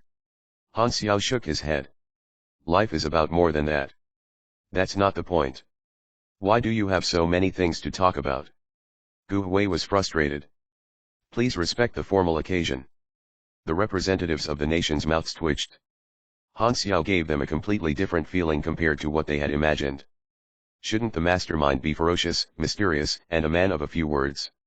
What's with the chit-chat with the Director General of Division 13? What kind of mastermind is so friendly? They could not see through him. As they talked nonsense, Han Xiao was secretly observing the structure of the room. After he confirmed there was no ambush or bug, he stopped talking nonsense immediately, took out a portable hard drive, connected it to the computer, and showed the image on the big screen in the meeting room. The secrets of the Germinal organization were exposed one after another. All of their plans, deployments, military power, and trump cards were exposed. Chapter 268, Will You Love Me If I Am the title. The intelligence included the location of all the nuclear warheads that the Germinal organization possessed. The Hand of Death system would be of no use once these nuclear warheads were broken down. The Germinal organization would not even be able to make the 6 nations die with them. His goal had been to give this intelligence to the 6 nations when he stole it from the Germinal organization headquarters. The earlier the Germinal organization was destroyed, the sooner he could complete his A-grade main storyline mission, Fall of the Germinal. The progress at the moment was at 36.2%. His impact in the war to destroy the Germinal organization would further grow after he provided this intelligence, and the progress would likely increase once again. The only intelligence he kept to himself was the class advancement knowledge. Han Xiao planned to sell that to the players and make a large profit. He was familiar with monopolizing. The representatives of the 6 nations stood up in excitement. This is all classified information. With this intelligence, the war can be ended early. Amazing job. This intelligence brought unimaginable convenience to the 6 nations. It was like knowing all of the enemy's cards while playing poker. The entire war was going to change with this intelligence. The source of all this was Han Xiao, who sat at the end of the meeting table, picking his ears. The representatives exchanged looks, and the atmosphere became quiet. Han Xiao was very understanding. "All right, I have already provided the intelligence. What you do with it is up to you. I shall leave you guys to it. He stood up and left. After pushing the door open, he suddenly stopped, turned his head around, and saw that the expressions of the people present were unchanged. Disappointed, he said, "There really isn't an ambush." The representative's mouth twitched. "Ambush? Do you not have any damn idea how strong you are? We still want to live, damn it." Gu Hui wiped his cold sweat. "The intelligence you provided is very important, it has helped us a lot. We need to have an emergency meeting, so you should leave quickly." The situation of the expedition war changed drastically within a few days. The troops of the Six Nations marched forward and defeated the enemy easily like they were on steroids. The Germinal organization was at a disadvantage on every battlefield. Then it snowballed, and they started showing signs of collapsing, their territory becoming ever smaller. The entire planet was paying attention to the war and got shocked by the sudden change. After some research, they came to know that Han Xiao had given the intelligence that he stole to the Six Nations. When Han Xiao's real identity was exposed some time ago, he had been surrounded, so it had become the focus of the battle between the Germinal organization and the Six Nations. Being in the center, it was like Han Xiao was in the eye of the storm, surrounded by stronger winds. At that time, the head-on battles all over Andria had all reached a climax.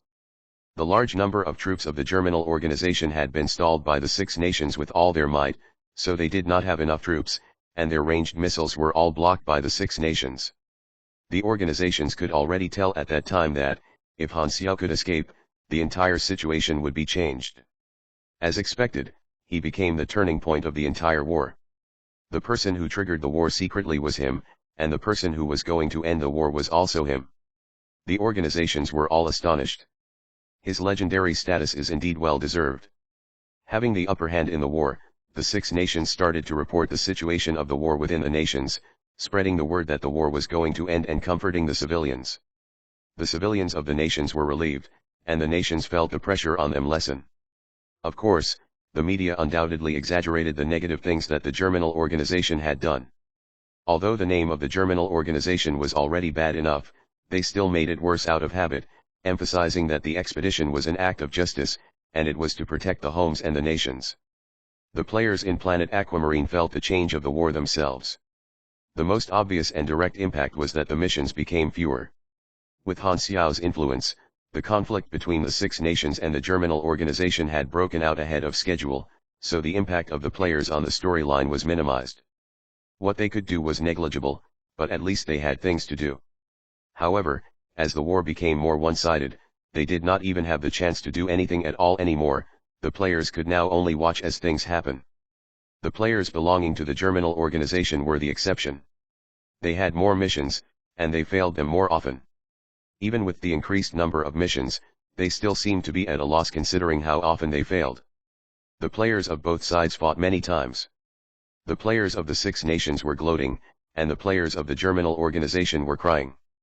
Why? Why does Black Phantom keep hurting us? You are full of love toward the other players, but we have no benefit at all.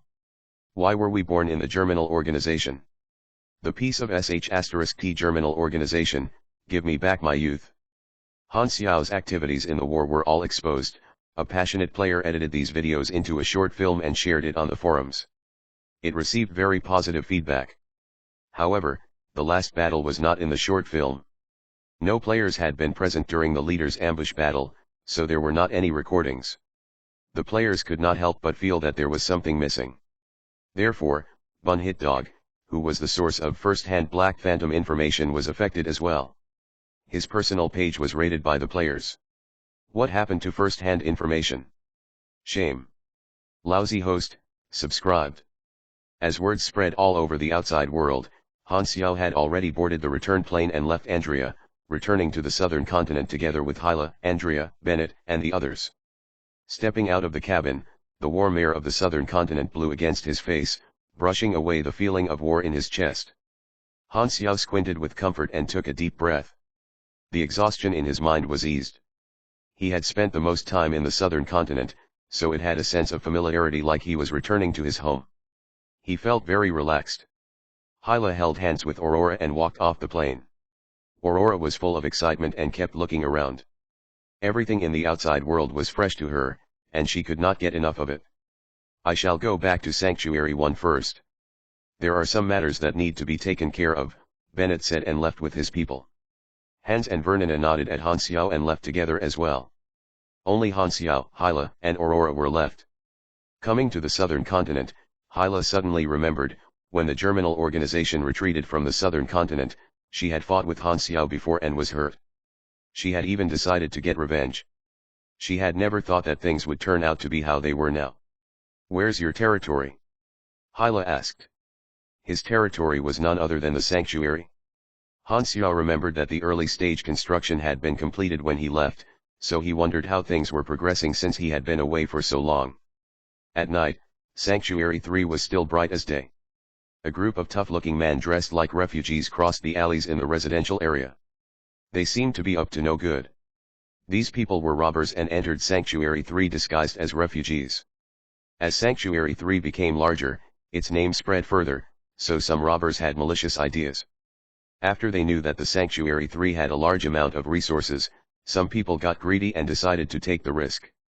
As they passed by an intersection, they heard people having a conversation. These people hastily hid in the alley, waited for the group of players to pass by, and then started to move again. There are too many Inhumans here. It's better to be more careful, one of them said. The leader of the robbers was a rough man with a crooked mouth. He spat thick phlegm onto the floor as he heard what the other man said. Inhumans are all disgusting monsters. A part of the locals of the planet Aquamarine spurned the Inhumans and looked at them as a different species, but of course, their deepest emotion was that they envied the fact that Inhumans were undying. We just need to rob a few resources from the warehouse, and we will be rich. A few tens of meters behind these robbers, Frenzied Sword, Hao Tian, Maple Moon, and Bun Hit Dog were following them discreetly. They had discovered these suspicious refugees by chance, triggered an urgent mission that required them to track these people, and followed secretly. They have 34 people, average LV10, only one small boss, and the rest are minions, Bun Hit Dog said quietly. They all have yellow names. Not sure if they are enemies, Maple Moon said. If they killed residents of the sanctuary by mistake, their relationship with the sanctuary would drop. They followed behind patiently and came to near the warehouse. The warehouse was heavily guarded, and armed men of Darknet patrolled the place. These robbers hid in the dark. The man with the crooked mouth looked at his watch rapidly and said quietly, when the guy that bombs the power plant succeeds, all the electricity in this area will be cut off. We will grab the resources in the chaos then. Chapter 269, The players here are super welcoming. It was 10 minutes past the planned time, but the power plant still did not explode, so the robbers were getting anxious. Did the guy bombing the power plant get caught? It's been so long, and there's no update. The crooked-mouthed man called many times, but no one picked up. The others wanted to back away. The plan is exposed. We should quickly leave. If the guy bombing the power plant got caught, he will give us up. The crooked-mouthed man's eyes were vicious. What are you panicking for? We have to take risks if we want to be rich. We can't come here for nothing. These robbers were obviously very weak yet daring, in short, suicidal. They waited a while more and finally found an opportunity when there was only one patrolling guard at the side of the gate. The crooked-mouthed man pointed at one of his subordinates and said, "You, go assassinate that guard." The guy who got pointed at stepped forward unwillingly and approached the guard cautiously on tiptoes. His hands held onto the handle of the dagger at the back of his waist, shivering nervously and sweating continuously. Although the enemy was just one patrol guard, he was armed. The guard turned and saw a shadow sneaking into within 20 meters. He immediately yelled, "Who's there?" The subordinate was shocked. He hastily stood up straight and nervously stammered, I'm just passing by." He then ran back and said sadly, "Boss, I was discovered." "Useless," the crooked-mouthed man angrily said. He pulled out a self-made humble handgun from his waist, passed it to another subordinate, and yelled, "You go." The effective range of this handgun is 25 meters. "Kill that guard." The subordinate swallowed his saliva and headed over sneakily with the handgun. When he was at about 20 meters away, the guard discovered a shadow again. "Who's there this time?" The subordinate was shocked. I'm out for a walk." The guard saw the outline of the handgun and, alarmed, asked, "What's that in your hand?" This." The subordinate suddenly had an idea. He looked up and put the handgun near his eyes, then said with panic, "This is a pair of binoculars for me to watch the moon." Then he ran back, too. On the other side, Frenzied Sword and the others were confused. What were these people going back and forth for? The Crooked Mouth Man was furious. "Useless. All of you are useless. Give me the gun. I will do it myself." The Crooked Mouth Man snatched the handgun and walked quickly toward the guard. The guard was already alert because of what had happened. He immediately yelled, but when he had only said one word, the Crooked Mouth Man fired. The bullet hit the guard's shoulder. The guard yelled in agony and fell back onto the ground. The Crooked Mouth Man fired 2 more times. The guard was severely injured and had no ability to fight anymore. "Quickly, go in and take the things," the Crooked Mouth Man said. The subordinates all rushed over. This time, the names of these robbers became red in the eyes of Frenzied Sword and the rest. The mission requirement changed to catching these robbers alive and giving them to the guards of the sanctuary. It was easy to deal with now that they were enemies. Players were most familiar with fighting. Hao Tian led the way, Frenzied Sword was right behind, and the other 2 followed. The 4 of them all dashed out. The robbers were all shocked. They hastily wanted to take out their weapons to fight back, but half of them were defeated in an instant. Inhumans, they are all inhuman. The 4 of them defeated those robbers with ease. The Crooked Mouth Man was the last one left. He held his handgun, shivering, and acted tough. "Don't come here, or I will shoot. I really will shoot." Suddenly, the ground started shaking. More than 10 red dots appeared in the dark and closed in quickly, showing themselves. It was 6th Generation 2.5 Rangers. They surrounded the scene, their black muzzles locked onto the people present. In important locations like warehouses and power plants, the true protection was the Rangers that Han Xiao had built, which were on standby at all times. As soon as they detect a gunshot or anyone unauthorized entering the area, they would activate combat mode, striking instantly like awakened beasts. Sanctuary 3 was Han Xiao's territory, so it was heavily guarded, not a place that just anyone could mess with. The change was sudden, and the people were stunned. Frenzied Sword recognized that the Rangers had been built by Han Xiao, and Bun Hit Dog said hurriedly, "Don't shoot, we are allies." However, as soon as the Rangers were activated, they would kill everyone within the area. Furthermore, the Rangers did not have a voice recognition function. The next second, bullets rained upon them, and all of them were killed in an instant. The chips of the Rangers were connected to the alarm system of the sanctuary. A patrolling team arrived at the scene shortly after the Rangers stopped firing. They cleaned up the scene and sent their injured ally to the hospital. Frenzied Sword and the others revived at the square and looked at each other, upset. Not only was the mission requirement of catching them alive failed, but they had also died. The square was a lively area. The players set up stores and requested to team up, and tens of thousands of players gathered there, day or night. "Sigh, there aren't any good missions to do. Han Xiao's not been here for so many days. I miss him." Frenzied Sword shook his head upset. "Exactly," Bun Hit Dog said with a bitter face, "I don't even have any material for new episodes of my show and have been receiving tons of complaints on the forums. It would be even worse if not for you and God Hao being my guests." Hao Tian was a man of few words, he nodded as a reply. Maple Moon had already gone to the fair to shop. The passion for shopping in women was the same even in the game. This time, the 4 of them realized something and looked up at the same time. Whoosh! The sound of a helicopter came from the sky far away, getting louder and louder. The searchlight showed the location of the helicopter, and it landed on the helipad in the sanctuary. Very soon, a commotion started in that area, and players headed over continuously. The players in the square closed their stores one after another and rushed over in excitement. The wave of people headed toward the helipad. Black Phantom had returned. As soon as he walked down the plane, Han Xiao noticed the countless players standing in the streets near the helipad, all looking at him with curiosity and welcoming him. Wow, the treatment is not bad at all. Han Xiao was surprised. He wondered if he should thank them for their efforts but decided not to. The players were so welcoming it felt like he was back home, he really liked this place. The heads of the sanctuary had all been notified of his return long ago. Huang Yu was waiting, and he immediately walked over to report the situation. "Following your plan, more areas of the sanctuary have finished their construction. The war made quite a number of wanderers join the sanctuary. There are now more than 23,000 residents. Tell me something that I don't already know. Han Xiao raised his palm and stopped him. He could see the construction progress in his mission log, so there was no need for any further elaboration. There were not any accident overall, but we just discovered a small group of thieves just now that seemed to want to rob our warehouse, Huang Yu immediately replied. They were killed by the guard robots. Okay, strengthen the selection process of refugees. Don't let just anyone enter. Anything else? Huang Yu hesitated and said, one more thing, Inhumans have been fighting each other regularly, damaging public property. Shall we? Han Xiao's eyes sparkled. What Huang Yu referred to was PvP, player vs player. This was something that the players loved to do, and it definitely could not be banned. The great mechanic Han had a flash of an inspiration. Get some men and build a large arena in the next few days. Huang Yu was stunned. Arena? This is a sanctuary? What's the use of an arena in a sanctuary? To have performances for the refugees?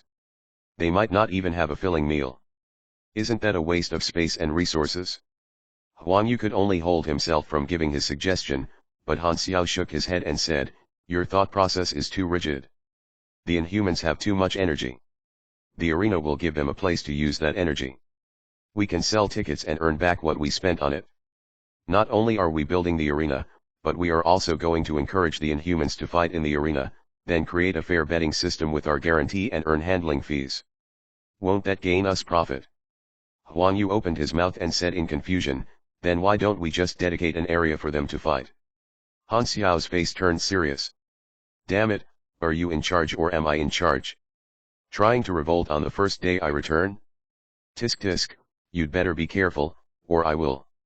Huang Yu was covered in sweat. Okay, you're the boss, whatever you say. Making profit was not the main reason to build the arena. What was more important was that it was another step toward the player's main city plan, it was a function that it must have. The more the players enjoyed PvP, the more they would like the arena. The players would also have a stronger sense of belonging to Sanctuary 3. Furthermore, the long-term goal of this action was to host the future Galaxy Pro League. Chapter 270, Main City Action Plan. Translator, Atlas Studios Editor, Atlas Studios. The Pro League consisted of many competition modes. The arena would of course be most suitable for challenges, which was a contest where the winner remained on stage and the loser left, and singles, one-on-one battles. According to Han Xiao's experience, with an already built arena, there was quite a high chance that the Pro League would be hosted there. After all, the arenas for the planet divisions of the first Pro League in his previous life had been built last minute by the players themselves. Although it sounded very pathetic, the players had enjoyed the DIY process. If the Pro League were to be hosted in his territory, the position of main city would become firmer. It would also bring in a large number of people, and these were all potential customers in Han Xiao's eyes. He was aiming to make a huge fortune during the Pro League, and the temporary enhancement drugs that he had would definitely sell very well in such situations. However, there was a small problem: the Pro League would only be hosted around the time when the first batch of players reached LV60. He had to stay on planet Aquamarine for quite some time if he wanted to wait for the Pro League to start. I shall consider it as preparation for heading into the galaxy. Plus, I have to wait for opportunities as well. It was not easy to leave the planet. None of the novice planets in version 1.0 had an official route into the galaxy. He could think of many simple ways to leave one of those novice planets that had more contact with galactic civilizations, such as planet Winterfrost. The Space Devil species had galactic battleships, and Han Xiao was confident that he would have been able to wrangle one of these. On planet Aquamarine, on the other hand, the nations could not even build a spaceship, so his chances were extremely low. However, it was not completely hopeless. When he decided to leave planet Aquamarine in version 1.0, he had started searching for clues in his memory, and after thinking for very long, he did discover a few extreme cases that might give him a chance. However, he had to wait for these events to occur naturally, only then would he have a chance. Therefore, he did indeed have time to wait for the Pro League to start. By then, the highest level players will mostly have reached LV60. I should still be LV70 if I can't find any suitable subclasses. Han Xiao was not worried at all. His strength had exceeded the version, and he had the boss model. If the players had any malicious intent, he could easily defeat a 40-man team. The other organizations would be stunned once the players became stronger. They would see Inhumans as very dangerous, and the situation of planet Aquamarine would change again. Only he would remain steady. Aurora hid behind Hyla timidly. It was the first time that she had seen so many people at once. She was shocked and could not get used to it. "This is your territory." Hyla raised her eyebrows. She was a little surprised. She had not expected there to be so many Inhumans there, and it seemed like Han Xiao was very influential to the Inhumans, but she could not understand why. The players crowded around because Han Xiao had attracted way too much attention recently. The Planet Aquamarine panel in the forums was very popular, and the players in the sanctuary all wanted to look at him closely. There were players all along the path looking at him from all directions with passion and thirst in their eyes. He almost felt like he was being paraded. He felt that these players might all have pounced at him at once if not for the guards opening a path. It was finally quiet when they returned to the areas for high-ranked officials of the sanctuary. Han Xiao settled Hyla and Aurora down and said, "Huang Yu, arrange 2 rooms for them. They will be staying here from now on." He then rethought it and said, "Never mind, 1 room is enough. Please follow me." Huang Yu brought them away. After they left, he was the only one in the room. Han Xiao lay in bed and rested for a while. He then closed the door and windows, locked himself in the study, took out a pen, and wrote the focus of the upcoming plans. Since he was preparing to leave the planet, he had to list down all sorts of opportunities on planet Aquamarine. He even wrote down the details of the opportunities for him to leave the planet. He edited and added details again and again to prevent missing any details. "Therefore, I need to get more EXP from the players in planet Aquamarine as, for a short period after leaving the planet, there won't be any chances to meet players. Also, for me to maintain my influence, I have to improve the players' main city as much as I can, filling in more functions, improving transportation, so that the players in the main city will be reminded of me every once in a while. I might as well build a statue to remind them." He then burnt the paper to ashes, not leaving any clues behind. It was already late night, but Han Xiao headed toward another building. This was the special residence that he had given to Frenzied Sword and the other 3 players. No other players received such treatment. Frenzied Sword was the only one in the room. He has been waiting for Han Xiao, and when he saw Han Xiao, he bounded up to him immediately with joy. "Only you." Han Xiao looked around, then casually created a simple mission with rich rewards and gave it to Frenzied Sword. Finally, Frenzied Sword was overjoyed. It was better to follow Black Phantom after all. The mission requirement was so fun. He just had to sing and dance to get EXP. The other missions were so much more boring in comparison. The Pro League was going to happen, and Han Xiao planned to raise these players that he was closer to so that they would perform better in the league. Han Xiao was very generous to them since they helped him as well. At the same time, if they had more stable achievements, the other players would have a stronger belief that following him was beneficial. His mission reward quota increased too, so it could satisfy the needs of more players. Single mission EXP reward quota, 115,160. The daily quota was 7 times of the single mission quota, which came from the basic multiplier of 5 and 2 from his legendary points, about 800,000 EXP. It was very high, and even Han Xiao himself was tempted. It would be great if he could give the EXP quota to himself. In that case, he would not have to worry about EXP at all. Sadly, it did not work that way. Sigh, still have to get EXP from the players. After spending a day settling several cumbersome issues, the resources from Dion arrived. Han Xiao locked himself in the workshop right after to go on a building streak and arrange what he had earned. The mechanic class advancement knowledge from the Germinal organization is nerves connection. This is knowledge that is very important to the mechanic class. It revolutionized the control mode of machinery.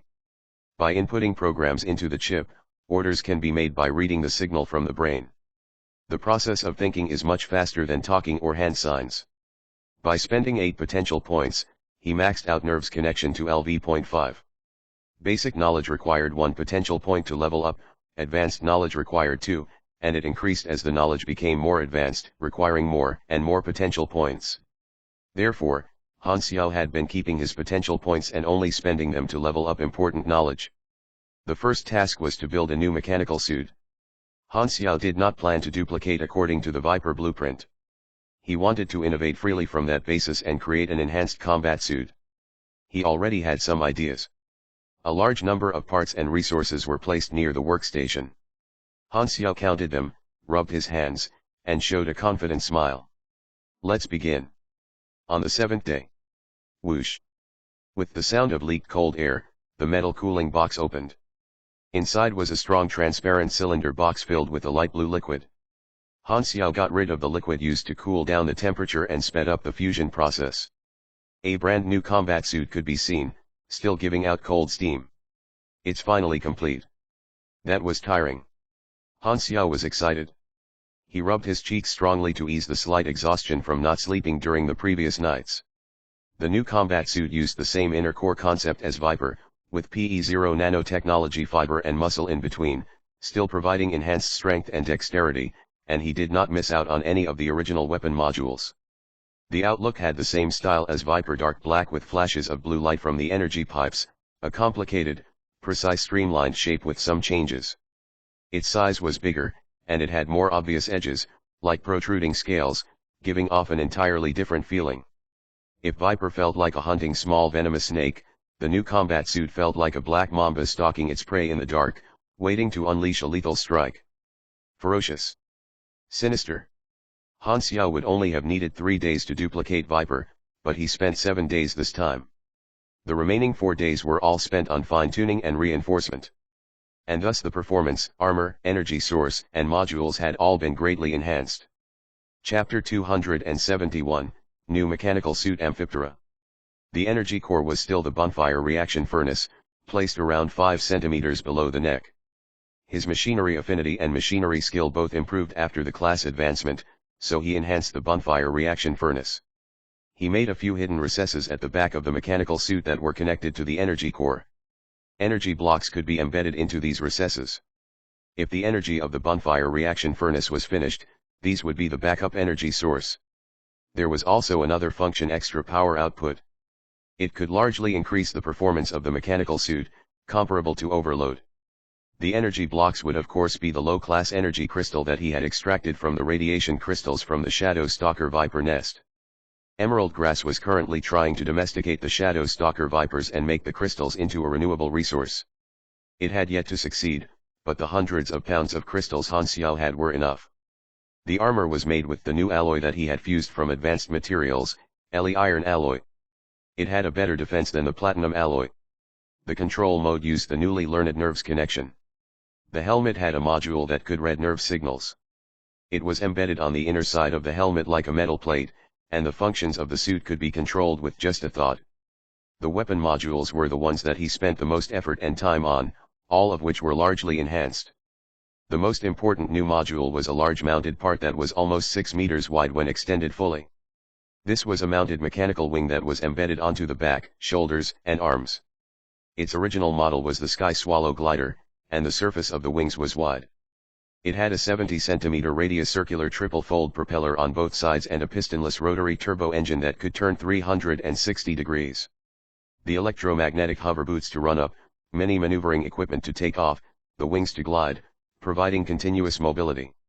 He gave the new combat suit the ability to fly. Which man did not dream of soaring through the skies? Men's romance is the stars and the seas.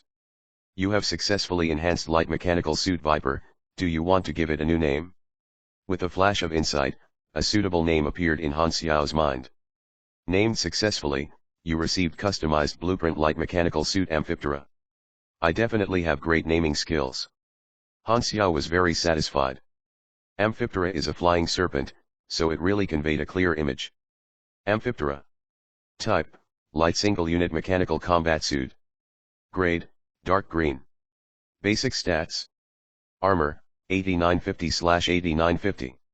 Defense, 364. Power, level 818.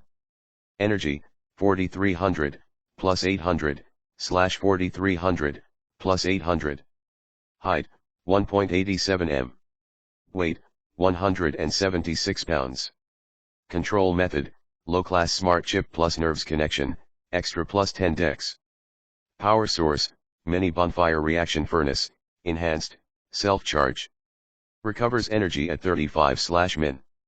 Energy conversion rate from user, 24 to 32. Energy storage, low class energy block X4, exchangeable anytime. Energy storage, 800. Stationary mode energy usage, 22/min. Combat mode energy usage, 40/min. Core power capacity, 787/850. Bone structure module, PE0 nanotechnology fiber. Biological muscle inner bone. Strengthens muscle when the user moves the body. Hardens muscle under attack. Increases attributes, plus 38 STR, plus 30 dex, plus 80 defense. Power output, 70. Armor plating module, LE iron alloy plate, green. Plus 2550 armor. Plus 48 def. Power output, none. Armor plating module, U9 colloidal bulletproof membrane, green. Plus 2400 armor. Plus 45 def. Power output, none. Exterior module, optical camouflage. Reflects light to achieve invisibility to a certain extent. Power output, 20. Exterior module, SUI anti-radar coating. Exterior module, electromagnetic interference coating. Reconnaissance module, Vulture tactical scanner. Smart fire control. Aim assist. Includes tactical hologram screen. Power output, 25. POM module, thermoelectrical incisor gloves, purple. Produces a high amount of heat and deals continuous damage. Energy cost, 1.5/s. Damage level, 101. Power output, 60. Backhand module, thermoelectromagnetic incisor blade, green. Compounded magnetic chain split blades with thermal technology. Energy cost, 1/s. Power output, 80.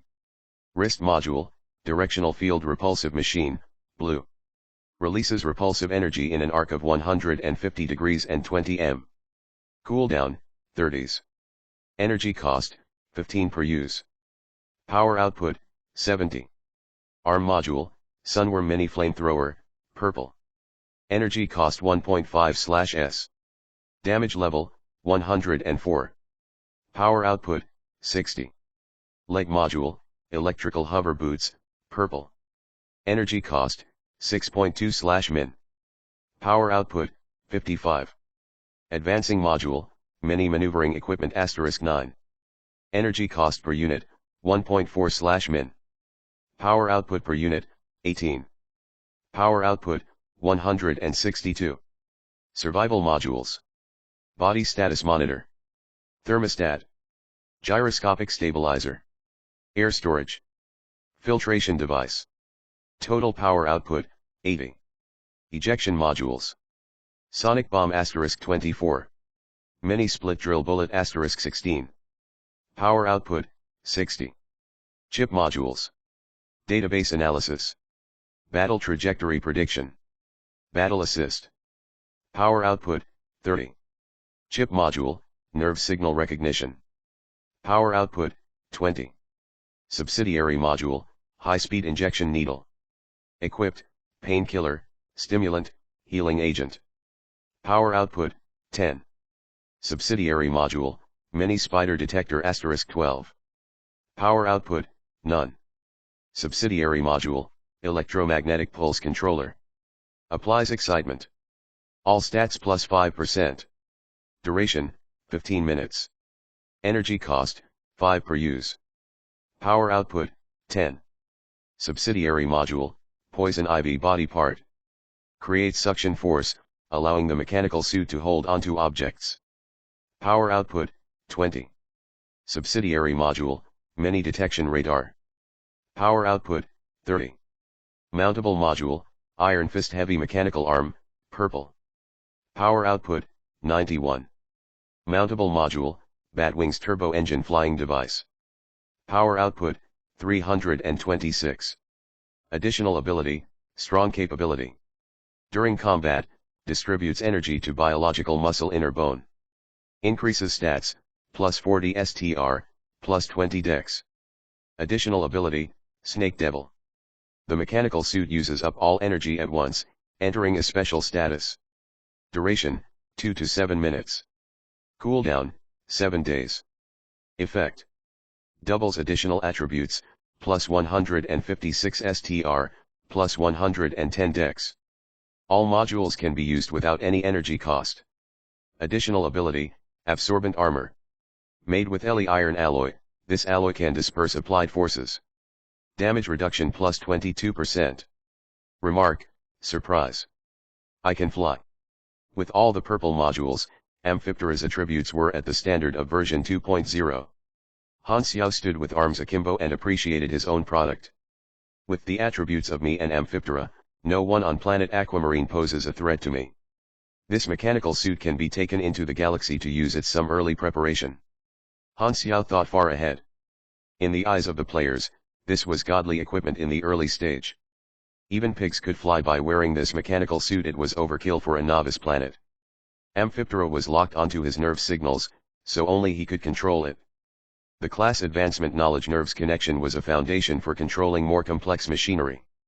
The speed of thought was much quicker than the usual means of control, and if there was an injury involving a missing body part, nerves connection could be used on these biological body parts as well. Of course, Han Xiao hoped that day would never come. Furthermore, nerves connection had another key use in his eyes. The players entered Galaxy with a VR capsule, and the core principle of the VR capsule was the transfer of the player's mind.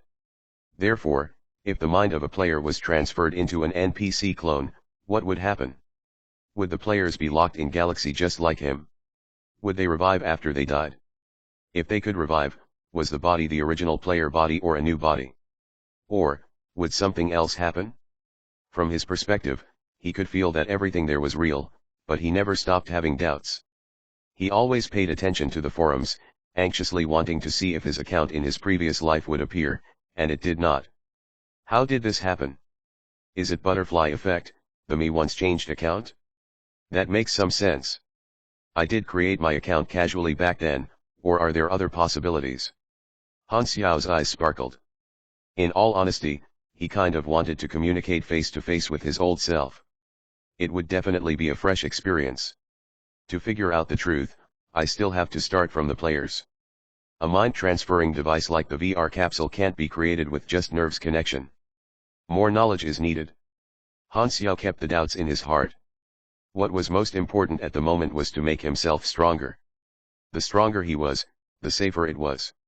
He did not want to be killed by someone or some disaster before he figured out the truth, so every new version update would mean danger. Chapter 272, Unknown Potential. You have been losing blood very frequently, causing your body to be weak, stunted, and your organs recessed. Optimistically, you have 3 years left to live. In the medical room, Emerald Grass wore a pair of rimless glasses and checked Aurora's body like a doctor, coming up with this pessimistic result. Without waiting for the expressions of the people present to change, Emerald Grass then said, "Of course, that's the case for a normal person. Although your body is weak, your cell activity level is something I have never seen before." As she was speaking, Emerald Grass took out a few microscope photos, then said excitedly, "Usually, the self-healing of a human body is very slow. Undamaged cells slowly split into new cells to repair damage. In comparison, superhumans have stronger self-healing abilities. Energy or other sources of energy can be used to self-heal. I, for one, can extract life forces from plants to recover from injuries. Whether it is a normal person or superhuman, self-healing requires energy and nutrition. However, each of your cells is like a drop of extremely concentrated life energy. It could multiply one's self-healing ability by hundreds and even thousands of times. Your hair, blood, and all your body structures are like extremely strong potions, and to give you an idea of how strong your level of cell activity is.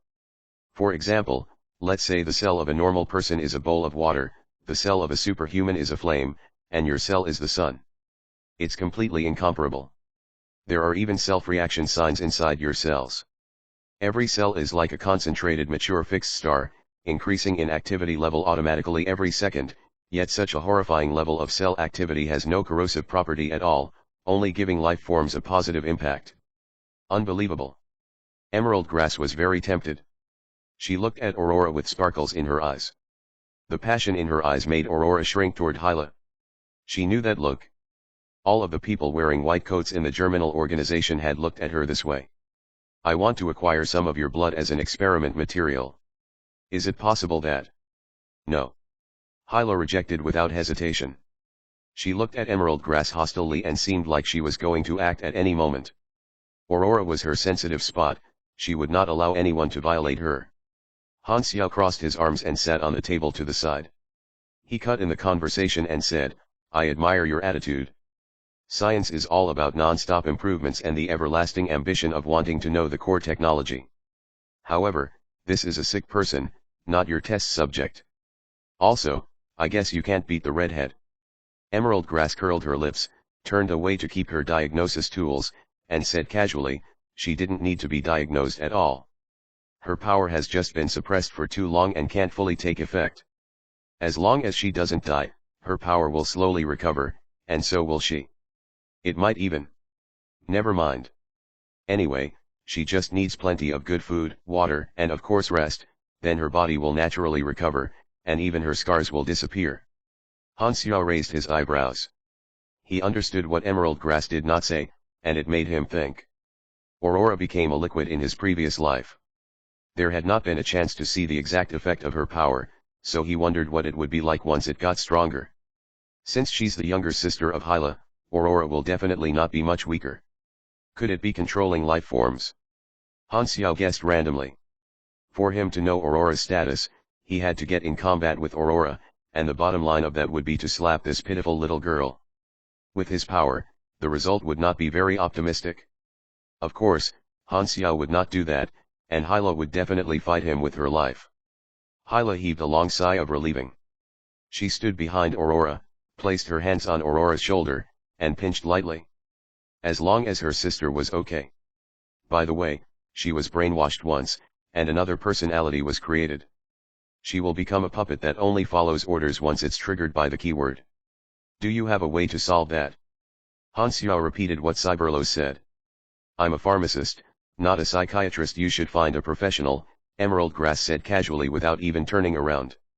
However, from my experience, if it was just a normal brainwash method, as long as it is not triggered and strengthened for a long time, the effect of the brainwashing will gradually fade as time passes till it disappears. Therefore, the guards in Bell of Death Island would mass brainwash the prisoners every once in a while. However, as you know, the people in that place are all very strong, so the brainwash didn't have much effect. Instead, there were always some prisoners that killed a few guards in such occasions. A professional? Han Xiao contemplated while touching his chin. Suddenly, he looked at Hyla. Aren't things about the mind Hyla's strong point? Upon noticing his sight, Hyla waved her hands and frowned. My power is too invasive. I'm scared of making mistakes, and the risk is too high. Then you'd better discover and enhance your power more. Han Xiao felt helpless. In his mind, Hyla at her peak could play with the soul of a life form like playing with plasticine without hurting the fragile soul. Leave if there's nothing else. I've asked a few Inhumans to test my drugs, don't disturb me. They looked at her. Emerald Grass took out a transparent container filled with a weird and dark green liquid that was still bubbling, holding a syringe and flicking the tip of the needle. Emerald Grass was what was known as a pharmacist in technological civilizations. In magical civilizations, pharmacists were known as witches. Han Xiao paid a silent tribute for 3 seconds for these players testing the drugs. To sacrifice themselves for technological advancement, how noble. They left the pharmacy room and walked slowly on the street. Suddenly, Hyla turned to him and asked seriously, what are your thoughts about this? Hyla only showed interest for things that involved Aurora and did not have the cold face like she always did. She only asked for an opinion from Han Xiao because she trusted him. Han Xiao had saved Aurora from the sea of pain, and they had no friends or family in the world, so only Han Xiao was trustworthy.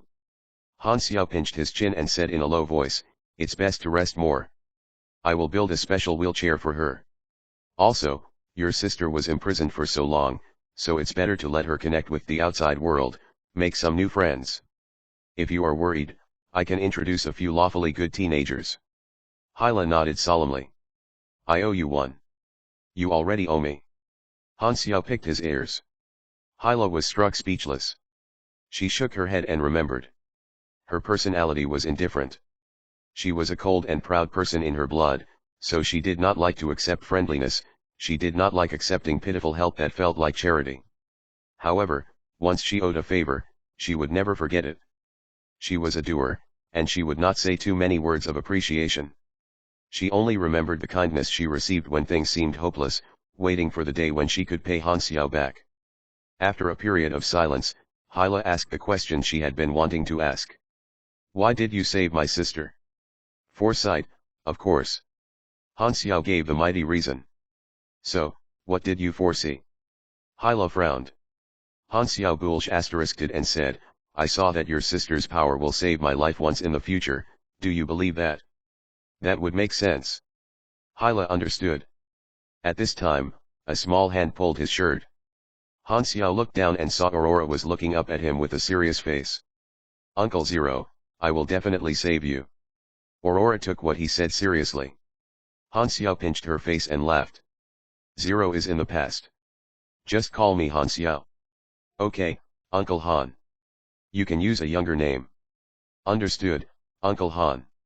Han Xiao rolled his eyes. I still dislike kids. The next day, Han Xiao built a wheelchair and gave it to Aurora. Real leather armrest and seat with stretch cotton inside, giving you comfort like your mother's embrace, and the best part is, Han Xiao flipped open the anti-dust cloth and said, this wheelchair is powered by a foot pedal, but inside is a mini engine, and there is a gear shift beside the armrest. It can go up to 40 kilometers per hour. I just wanted a normal wheelchair. Hyla's eye corner twitched. She had never heard of a wheelchair powered by a foot pedal. Then what is the wheelchair even for? 40 kilometers per hour? Are you hosting a wheelchair race? Are you crazy? What kind of mechanic am I if I didn't make any modifications? Han Xiao picked his nose and glanced at Hyla. Hyla felt the look known as despise from a professional from Han Xiao's eyes. Aurora, however, quite liked the wheelchair. It was like getting a new toy. At this time, Frenzied Sword and the other three approached. Han Xiao called them over to play with Aurora and gave the four of them a pile of missions. He was just worried about not having suitable missions to give them. He could not have all of them dance and sing like Frenzied Sword. It was better to make them play with a little girl. The four players felt novel for these missions. The rewards were unbelievably high.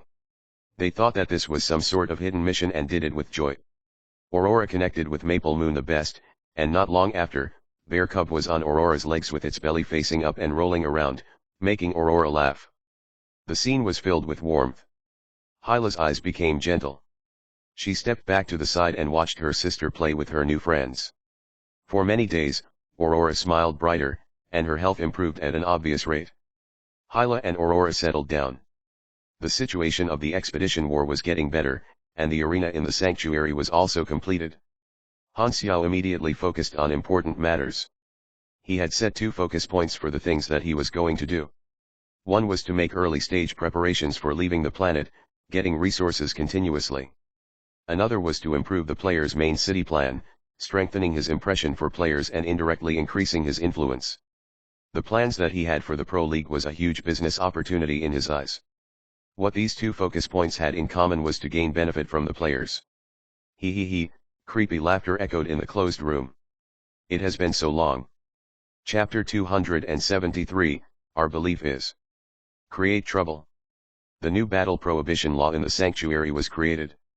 Like litter prohibition, guards and rangers patrolled around, and those who disobey would be captured and detained for an amount of time.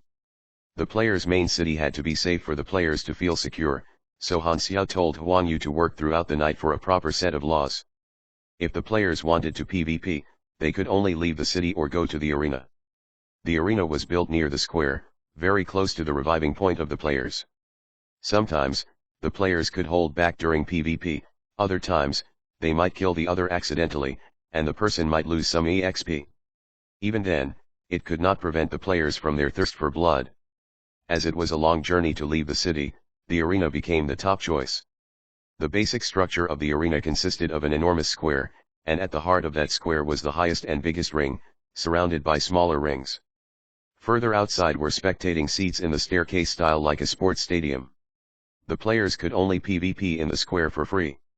The rings were all closed, and after some inquiry, they knew that the rings were only for gambling battles where the arena was the dealer, only open to those who paid the fee. Although this function was fresh, It was a paid function, and most of the players were broke, so nobody used this function for the time being, only battling for free in the square. The arena was very lively and crowded, and it soon became the official PvP location. Huang Yu felt this was a huge waste of resources. Nobody wanted to pay. Not only did it make them no profits, they even had to pay for the repairs. He felt that Han Xiao's decision was very problematic. It was much better to just let the Inhumans battle outside the city. He felt building the arena was useless, but he did not dare disobey Han Xiao, so he could only grumble in his heart. The situation surprised Han Xiao a little, but he understood why. The players are still exploring at the moment, and obviously, only the players who are confident in themselves will dare participate in a gamble battle. Battling in the ring would attract audiences, and with that will come exposure, so the guilds and pro players will most likely be the ones to pay for the rings. The ring functionalities required the players to explore, so it would take some time. However, he was not someone who would just wait. I shall start the fire to help them understand the use of having gamble battles in the ring. Han Xiao's eyes sparkled. Every few days, Han Xiao appeared before the players to teach them his abilities and earn EXP. The abilities that he placed in the ability shop were mostly basic abilities that the players had already learned. Spending experience in his shop could largely increase their ability levels, and it was much more worthwhile than spending the EXP directly on leveling up the abilities. This was the main EXP income that he had from the players. He did not teach any core abilities because he had to maintain the difference between himself and the players after all. However, he did selectively teach some not so important abilities that the players would learn sooner or later, like the mechanic abilities electromagnetic energy extraction and meticulous repairs, improving the strength of mechanic class players, acting as the mechanic mentor, and attracting more players to choose the mechanic class. Only mechanic players had such a good mentor like him on planet Aquamarine. The players went through the energy training technique incident, so they roughly knew they would naturally learn the strong abilities that Han Xiao taught at higher levels, but most of the players were still willing to learn high-level abilities when they were at a lower level, as increasing their current strength had greater benefits in the long term. As for the Esper and Pugilist class advancement knowledge, Han Xiao did not plan on selling them for the time being. These were like a trump card. He wanted to earn a large profit once the players had greater purchasing power. Every time he appeared in front of the players, he would have a stable income of more than 10 million EXP throughout the day, many times faster than doing missions. The tens of thousands of players in Sanctuary 3 accounted for 5% of the total player in Planet Aquamarine. Many new players entered the game. The market potential was very high, and the players' main city plan had a bright future. That day, Han Xiao appeared at the corner of the square as usual and was completely surrounded by the players. After he farmed some EXP, he saw a large group of guild players with a prefix on the name. They were the players of Sky Territory, and the leader of the group was called Rebels Shall Rule. He was the vice-captain of their core Team 1. Here comes the opportunity. Han Xiao raised his eyebrows. After he finished teaching the abilities, he suddenly acted like he was talking to himself and said, "Sigh, I've been quite unlucky recently." Rebels Shall Rule immediately noticed. As an experienced player, usually when an NPC talked to themselves, it meant a new mission could be triggered. "Mr. Black Phantom, what are you troubled with?" Rebels Shall Rule asked. "Maybe we can help you to solve it?" Han Xiao looked at him and shook his head. No, there need to be at least 10 people to help me." The people of Sky Territory suddenly felt energized. It was a mission indeed, and it was a team mission. This was a mission given by Black Phantom himself. When did he ever scam them? Large guilds always had a lot of members. Rebels Shall Rule created a 10-man team on the spot. Seeing this, Han Xiao said slowly, "Sigh, one of my robots malfunctioned, and I can't control it anymore. I hope you can bring its chip back to me." He said a mission as he was talking. Finding malfunctioned chip, 1. Mission type, Team Chained Mission. Mission introduction: due to unknown reasons, a guard robot has malfunctioned and gone out of control. First round requirements: defeat Ranger X204 and bring the chip back to Black Phantom. First round rewards: 25,000 EXP, plus 1 relationship point with Black Phantom. Chained Mission. Rebels Shall Rule was surprised. Just the reward for the first round was already decent, so the reward would definitely be richer in the later rounds, and it could even increase Black Phantom's relationship points. The relationship points of Black Phantom would not increase after 10 no matter how much money they gave. As for his relationship points, all the players had the desire but were helpless. He placed quite a few strong machines in his item shop.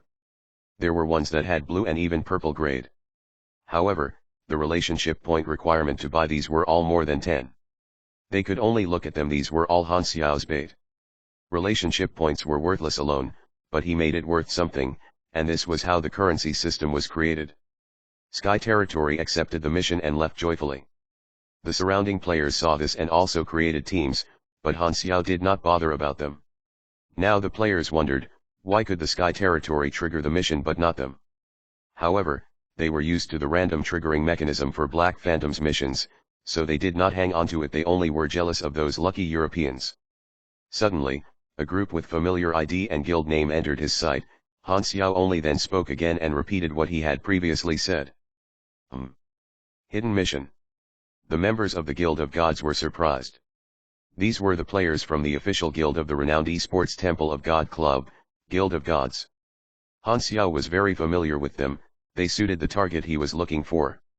After Han Xiao's identity was exposed, the people of Guild of Gods only then knew that the zero they were looking for was Han Xiao, and they had missed Han Xiao time after time. Of course, they had failed the mission. The guild leader, Jupiter, was furious.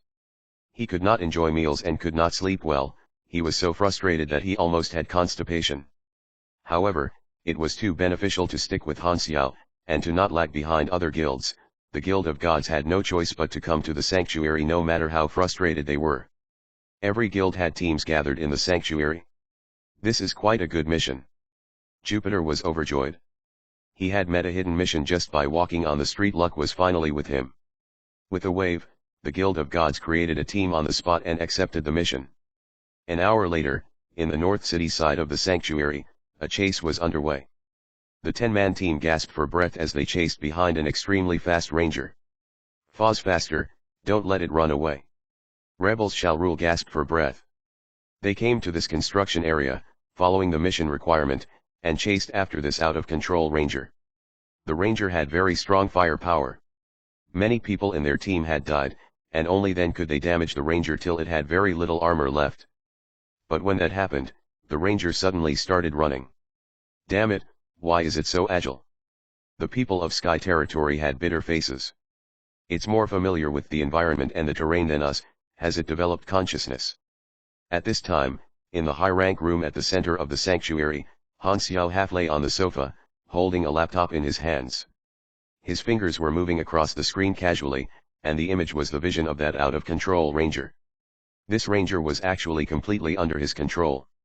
He limited its strength, only letting it out after he took out a huge amount of its ammunition and weaponry yesterday. It was a downgraded version, aimed to give the people of Sky Territory a tough victory.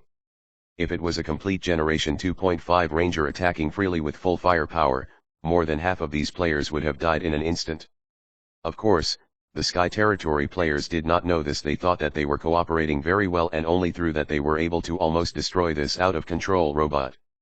This was exactly what Han Xiao wanted them to think. Out of control? Doesn't exist. We've almost caught up. The distance got closer, so Sky Territory forced themselves to focus and prepare for the final attack. Han Xiao looked at the radar map. Suddenly, he smiled evilly, and he controlled this almost dying ranger to speed up suddenly, distancing itself from Sky Territory after many turns, and dashed toward the Guild of Gods, which was searching for the target. Jupiter and the rest were shocked when the ranger showed up, then they were overjoyed. That's the target. Quickly, focus fire. After just one round of attacks, the ranger broke into pieces, and parts were scattered on the ground. The Guild of Gods was confused. They had hardly done anything, so why did this robot explode? Putting the doubt behind, Jupiter picked up the mission item from the pile of broken parts, out-of-control ranger's chip. At this time, Sky Territory arrived late, and they were enraged upon seeing what had happened. Damn you, Guild of Gods, you dare to steal our monster. Rebels shall rule was furious. The target that they had chased through more than a dozen streets had been stolen. Anyone would have been angry. Furthermore, the Guild of Golds and Sky Territory had always disliked each other. The screen turned black. Han Xiao threw the laptop to the side, lighted a cigarette, blew out a smoke ring, and started laughing. The players did not have a demand for gamble battle, so he created a demand for them. This has always been Han Xiao's business belief. I'm a professional in creating trouble. Chapter 274, The Battle. Turns out you guys accepted this mission, too. Jupiter finally understood why the robot had been like paper they had stolen the kill. Rather than apologizing, Jupiter gloated. The Guild of Gods would never step back when facing other guilds. Furthermore, it was their old rival, Sky Territory. So what if we stole the kill? Suck it up. The argument turned into a conflict very soon. After a group fight, Sky Territory, which was in a sorry shape, was annihilated. Jupiter, Ifuke, carrot and hashtag at, just you wait. Rebels shall rule. Private message Jupiter. Jupiter closed the chat window straight away. Are you kidding me? Why even play the game if you don't steal kills? They had the mission item, so the people of Guild of Gods returned to complete the mission immediately, and as long as they completed the mission, Sky Territory could only suck it up no matter how unhappy they were. However, Jupiter and the people came to the high rank area but were stopped. We have completed what Mr. Han Xiao told us to. Why aren't we allowed to enter? We are ordered to not allow any outsiders in. No matter what they said, the guards did not back off a single step. The people of Guild of Gods had no choice but to leave helplessly. They could only wait for Han Xiao to reappear in order to complete the mission. The team left, and after walking for a while, their sight was suddenly blocked. A group of rough men surrounded them, led by Jade Green Sky. They had brought the people of Sky Territory to demand an explanation. That's pretty immoral of you, Jupiter. Our men got the mission first, and the target was also damaged to the last health by us, but you stole the kill out of nowhere. You've got to give an explanation, Jade Green Sky said with a long face. You're overreacting. If anything, you should blame yourselves for being unlucky. Jupiter had no fear. The sanctuary was a safe zone, no one could attack, and they were unafraid of being surrounded. The eyes of the two clashed midair. The guild leaders of the large guilds in China knew each other privately.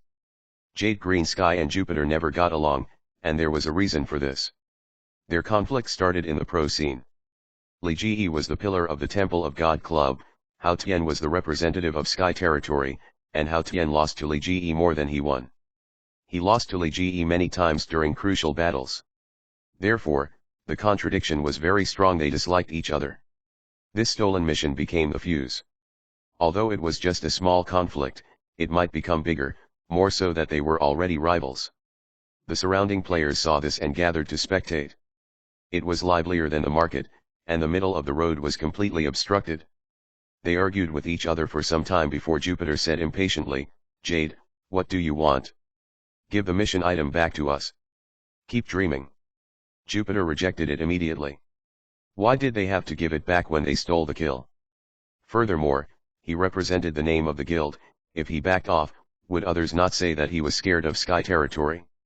Of course, Jade Green Sky would not suck it up either.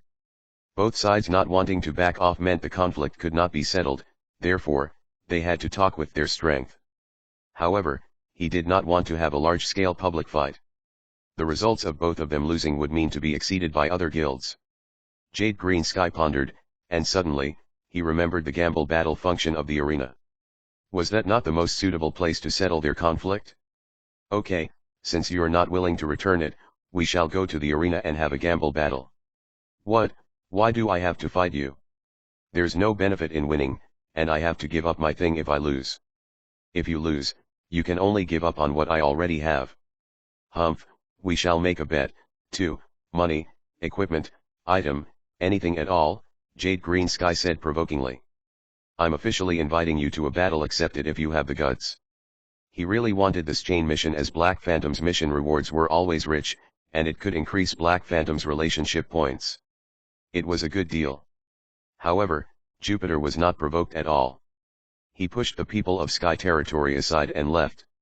Anyway, he had the item, and as soon as he completed the mission, he would be the one getting all the benefits. There was no point in taking the risk and fighting a gamble battle.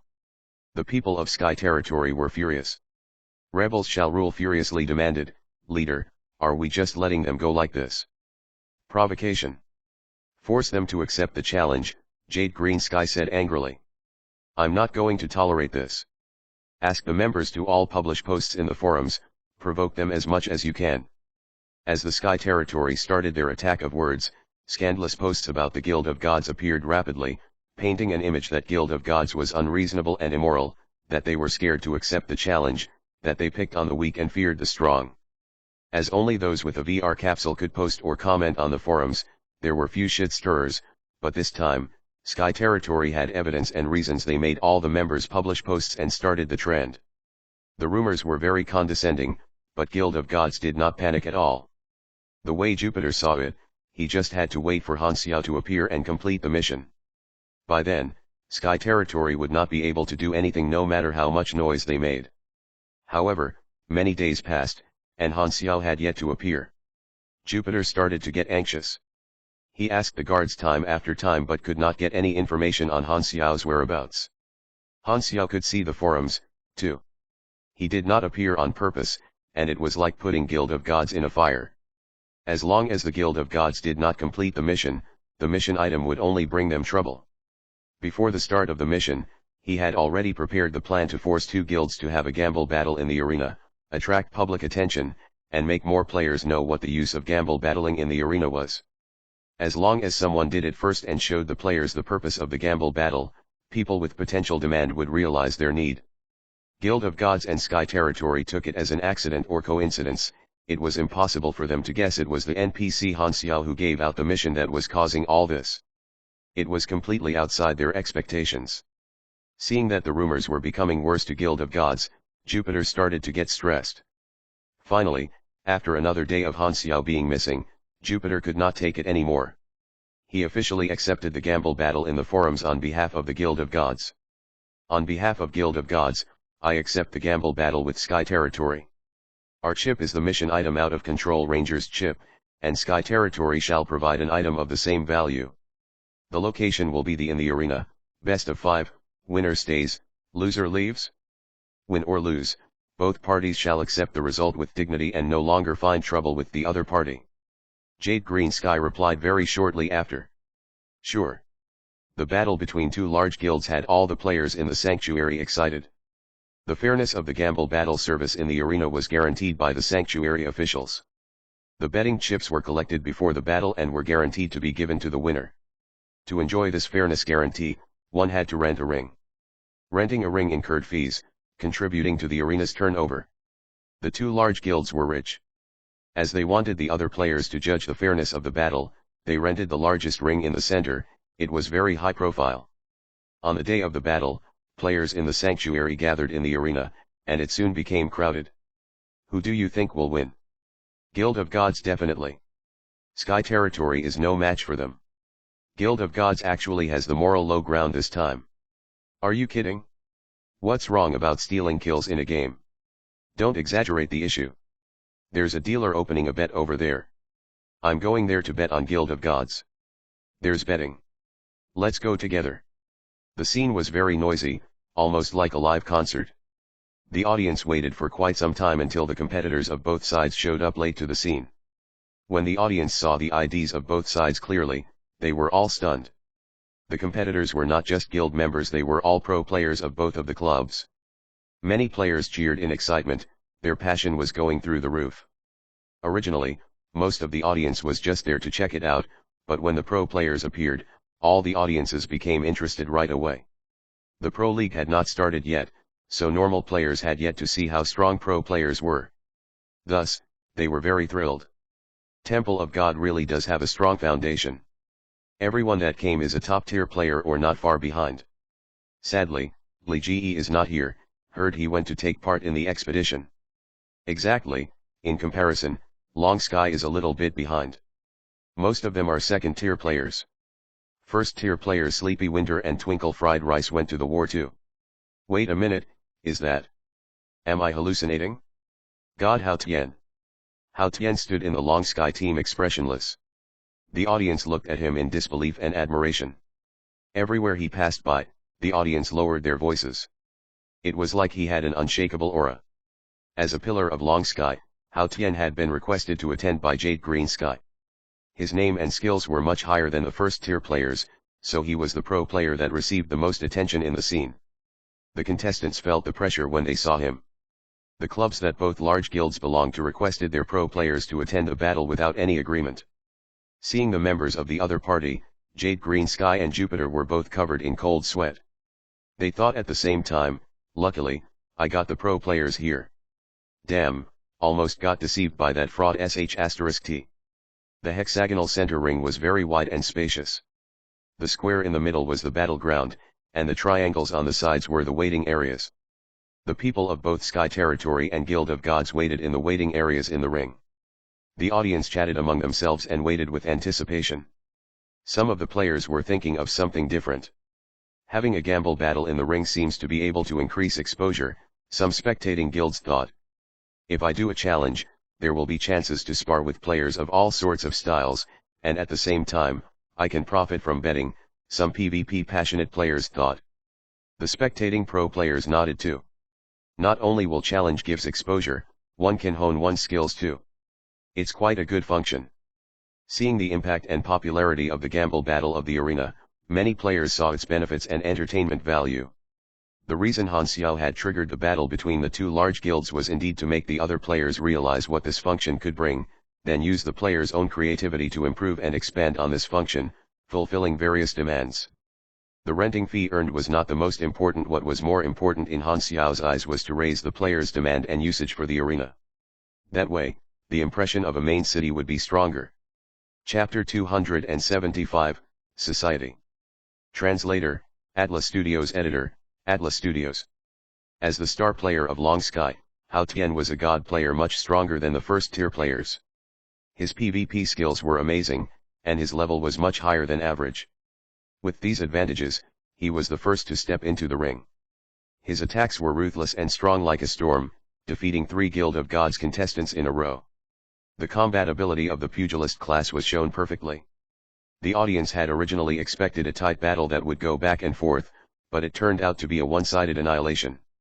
The entire battle had lasted for more than 5 minutes. The people were astonished. After they stunned for a few seconds, deafening cheers and yells erupted all around. Impressive, cheered the ordinary spectators. God Hao Tian! God Hao Tian! Yelled the passionate audience members. I love you, Hao Tian! Shrieked Hao Tian's fans.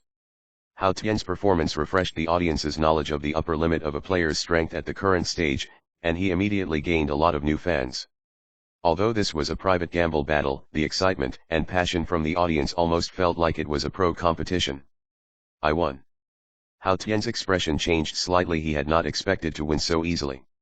It was like walking down a path for a long time, and only when he turned around did he realize how much ahead he was of the people behind him. It turned out that, without noticing, he was so much stronger than normal pro players. In the beginning, Hao Tian had just taken Han Xiao's hidden storyline as a lucky opportunity, and when he made it, he did not really treasure it, only taking it as a short-term opportunity. Hao Tian's pro instinct habit made him always look far ahead to plan for his growth. Black Phantom was a mechanic, and he was a pugilist, so he felt he would not follow Han Xiao all the way. He had to look for a new mentor somewhere else just for his abilities.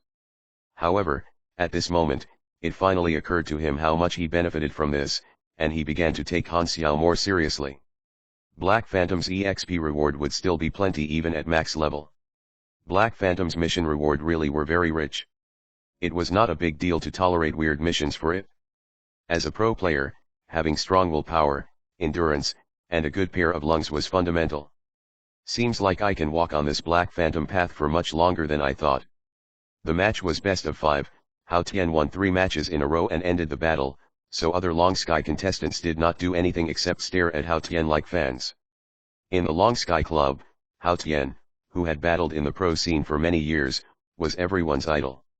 A man of few words, always honing his skills, earning Long Sky one champion after another, he was Long Sky's hero, and his name was tied tightly together with the words Long Sky. Guild of Gods was obliterated, and the pro players whom they had invited were all in shock. We are all pro players. Aren't you showing off too much? At least leave us some face. The contestants knew how strong Hao Tian was long ago. Not to mention his skills, the biggest problem was how ahead he was in terms of level, attributes, and abilities. They immediately thought of the fact that Hao Tian had triggered Black Phantom's hidden storyline and were jealous. I wonder what kind of missions he has been getting from Black Phantom that made him level up this fast. The Temple of God's contestants were jealous and envied. They wanted such treatment too, but Black Phantom did not care about them at all. Everyone's level is relatively low, so the difference seems huge. When the Pro League starts, everyone's level will be much higher, and he won't be able to beat us this easily by then. The difference will shrink sooner or later. A Temple of God's contestant attempted to lift his team's spirits. The pro players were just there to help. Winning or losing was not important to them, but Jupiter was filled with rage. He almost wanted to smash Jade Green Sky's arrogant face. With the official guarantee, the mission item was given to Sky Territory. The audience left the scene and continued to discuss Hao Tian's amazing performance. Conflicts between guilds were always a more popular topic, and Guild of Gods would only lose face temporarily for losing the gamble battle. Their position was still one of the top. Many people in the guild complained. If our boss Li Ji was here, Hao Tian would have thrashed. Long Sky just got lucky. What are they even happy about? When things were settled, Han Xiao appeared the next day. Sky Territory completed the mission immediately, and seeing this, Jupiter was filled with regret. If he had known that Han Xiao would appear that day, if he had just endured for one more day, none of this would have happened. Of course, that was just what Jupiter thought. As long as the conflict did not become a gamble battle, Han Xiao would not have appeared in front of them. He was very patient. He had once hidden and endured for half a year before he caught the opportunity to escape that secret germinal base. Han Xiao had actually prepared even dirtier backup plans. If the two large guilds had ended up making an agreement privately, resulting in them not having a conflict. Han Xiao's belief was to repeat things till he succeed. At most, he would get even more guilds involved and make the situation even more chaotic. If even that did not work, he would simply distribute a mission that required the guilds to rent the rings. However, that was too obvious, and the great mechanic Han preferred to be discreet. What a horrible loss. Jupiter wanted to cry. At this time, he heard the sound of private message notification. He looked at it, and it was shockingly a call from Li Ji, so he hastily answered it. Boss Li Ji. I saw what happened recently. Do you have the recording of Hao Tian's battle? Chapter 276, Black Phantom's Machinery Box, 1. The benefit that Han Xiao really wanted was to have the players spread the word of how attractive the arena was as a part of a main city, leading to more people coming to the sanctuary for it, bringing in a large number of immigrants and, more importantly, customers. The great mechanic Han had quite a few more ideas, such as opening official bets and creating a PvP ranking system, both of which would attract more players. However, he thought about it and decided not to do that, as neither of those were easy to operate and would only be official if they were made by the game developers. If an NPC like him did it, he felt that there might be some risks and negative impacts. Most importantly, if he could give these rewards officially, he could make these studios and actors lose all their business. Han Xiao would never do that, since one of his businesses in his previous life included that. Although he was benefiting from the players benefited from him as well, so it was a win-win. Therefore, the safest and most comfortable position for Han Xiao was to be neutral, only providing the venue and justice, letting the players explore the rest. It could also be considered guiding the Inhumans to use their extra energy. Once the position of the main city was firm and had a high population, in Han Xiao's plan, the next step would be the sinister real estate. As the overseer in charge, other than the places to protect refugees, the rest of the areas in the sanctuary would all be for him to make a profit. Suckers, large customers would, of course, be those large guilds. Side, business. Seeing the moving people in the square, Han Xiao stroked his chin and sighed. Huang Yu was totally convinced. He used to think the arena was a total waste of resources, but after more than 10 days of observation, he gradually realized the potential benefits. Huang Yu could not understand what Han Xiao's long-term plan was, nor did he know the concept of players, but when he was drawing the accounting reports, he noticed the fees that they charged for the Inhumans largely exceeded what they incurred for repairs. In the long term, the cost would be earned back sooner or later, and whatever else they received would be pure profit, and this was only one of the benefits. The Inhumans were the main manpower for the construction of the sanctuary, but they were weird and difficult to manage. Huang Yu did not want the Inhumans to have too much contact with the refugees, So he drew out areas for the Inhumans to use, yet the Inhumans still looked for refugees very often. Although their motive was to help, it did result in Huang Yu's management measures failing. After the arena was built, Inhumans actively used the arena as the center of their activities. The square and the arena naturally became Inhuman communities, which saved him a lot of management effort, and the entire sanctuary became more organized. This time, Huang Yu was adulating Han Xiao in the office, complimenting on how far-sighted Han Xiao was, how he was wise, and any other cringe-worthy compliment that he could think of. These words came out from Huang Yu's mouth non-stop and jumped into Han Xiao's ears, making Han Xiao feel so disgusted he had goosebumps. After he finally chased Huang Yu away, Han Xiao started to think of the next step for the player's main city plan. Most of the benefits that the arena could bring would only happen in the future, but he was not satisfied with that. To make the sanctuary more attractive as the main city, the arena is just one factor. There is another way, to have some recurring events. Other than the festival events from the official game developers, if I want to attract the players to participate in the events, I have to show them actual real benefits. Han Xiao knocked on the table with his fingers and pondered. Suddenly, he had a flash of inspiration, and an idea came to his mind. The morning in karst wasteland was full of sand and fog, giving a feeling of damp and dry at the same time. It was very uncomfortable. However, the areas near the sanctuary were clean and refreshing, so the haze was blocked. The sanctuary already had a rough foundation, and it was equipped with enormous air filtration devices. The sanctuary placed importance in preventing radiation, pollution, and deterioration of the air quality. The players were taking part in building the sanctuary. On the rebar of the protective wall, a group of players was welding. This job was tedious and dangerous, and the players stepped on the rebars wobbly. "Be careful, don't fall down." Just as this person said that, another person beside him slipped. The people looked at him as he fell while the sorry scream that person made descended further and further. The protective wall was very tall. It was the most dangerous mission in all of the construction missions, and players died accidentally very often. "Told you to be careful." On the other rebar, a player with the ID "Half a Cigarette When Lonely" said resentfully, "T, those safer and easier missions with rich reward are all controlled by the large guilds. Us normal players can only do these worse missions." Whenever there were people, there would be conflict.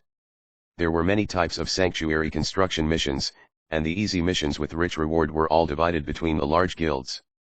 Most of the solo players could only take the leftovers. The majority of players were just playing casually and were not bothered, but there were also players who did. Filled with contempt, Half a Cigarette When Lonely complained, "These large guilds possess the resources, so we've already lost on the starting line. How can we even fight them in the future?" Someone beside laughed and said, "It's just a game. Why so serious? Playing a game means being the strongest is the best. If not, what's the point of playing?" Half a Cigarette When Lonely rebutted. "That's why all of you are so weak, you don't have any dreams. If you're so jealous, why don't you just join a guild?" "Humph, only the weak stay in groups, the strong play solo," Half a Cigarette When Lonely said. Of course, he was not going to tell them the miserable experience of him getting rejected after applying to join a certain guild. They looked down from above, and suddenly, they realized that on the sanctuary square, players that looked like the size of ants to them were gathered. This was the signature sign of Han Xiao appearing. Suddenly, announcements from other players appeared in the area channel. It seemed like Black Phantom had introduced a new function. The people who were building the protective wall put down what they were doing and went down the wall hastily. Some impatient ones even jumped down directly, died, then revived in the square, saving themselves the time it took to climb down. Half a Cigarette When Lonely ran to the square, but it was already full of people. Han Xiao stood in a corner of the square, behind him was a large truck. Like other players, Half a Cigarette When Lonely also extended his neck and looked over curiously. Looking at the crowd, Han Xiao coughed and said loudly, "Recently, there has been a lot of backlog that I need to get rid of. All of it is packed into boxes. If anyone wants to buy a box, I can sell it for a low price." The players in the square exchanged looks. Packed into boxes, what does that mean? Since it's backlog, is it worth buying? "Give me 10, Jade Green Sky said immediately. With the thought of Black Phantom only sells high-quality products in mind, he was willing to be the first one to try. No matter what new function this was, they would know once they use it. 3,000 aquamarine dollars for one box. So expensive. Jade Green Sky was astounded. He braced himself and bought it, spending all the money he had. Although he was the guild leader, it did not mean that he could just bring the guild funds everywhere with him. This was all his own money. After Han Xiao took the money, he took out 10 boxes from the truck. Jade Green Sky opened 9 consecutively, and his face instantly turned black. The boxes were all filled with broken parts and cheap materials. The players on the side shook their heads as they saw this. What backlog? This is all just trash. I wouldn't want any even for free. Only morons would buy such a thing. Jade Green Sky turned around and gave a vicious stare, then opened the last box without any expectations. However, as soon as he opened the box, Jade Green Sky's eyes froze, and he stared into the thing in the box. A retractable knife was lying in the box. In his vision, the name of the knife was shockingly purple. This is a piece of purple equipment. The crowd saw his expression and were curious as well. They stood on tiptoes to look into the box, and all inhaled deeply after they saw what was in it.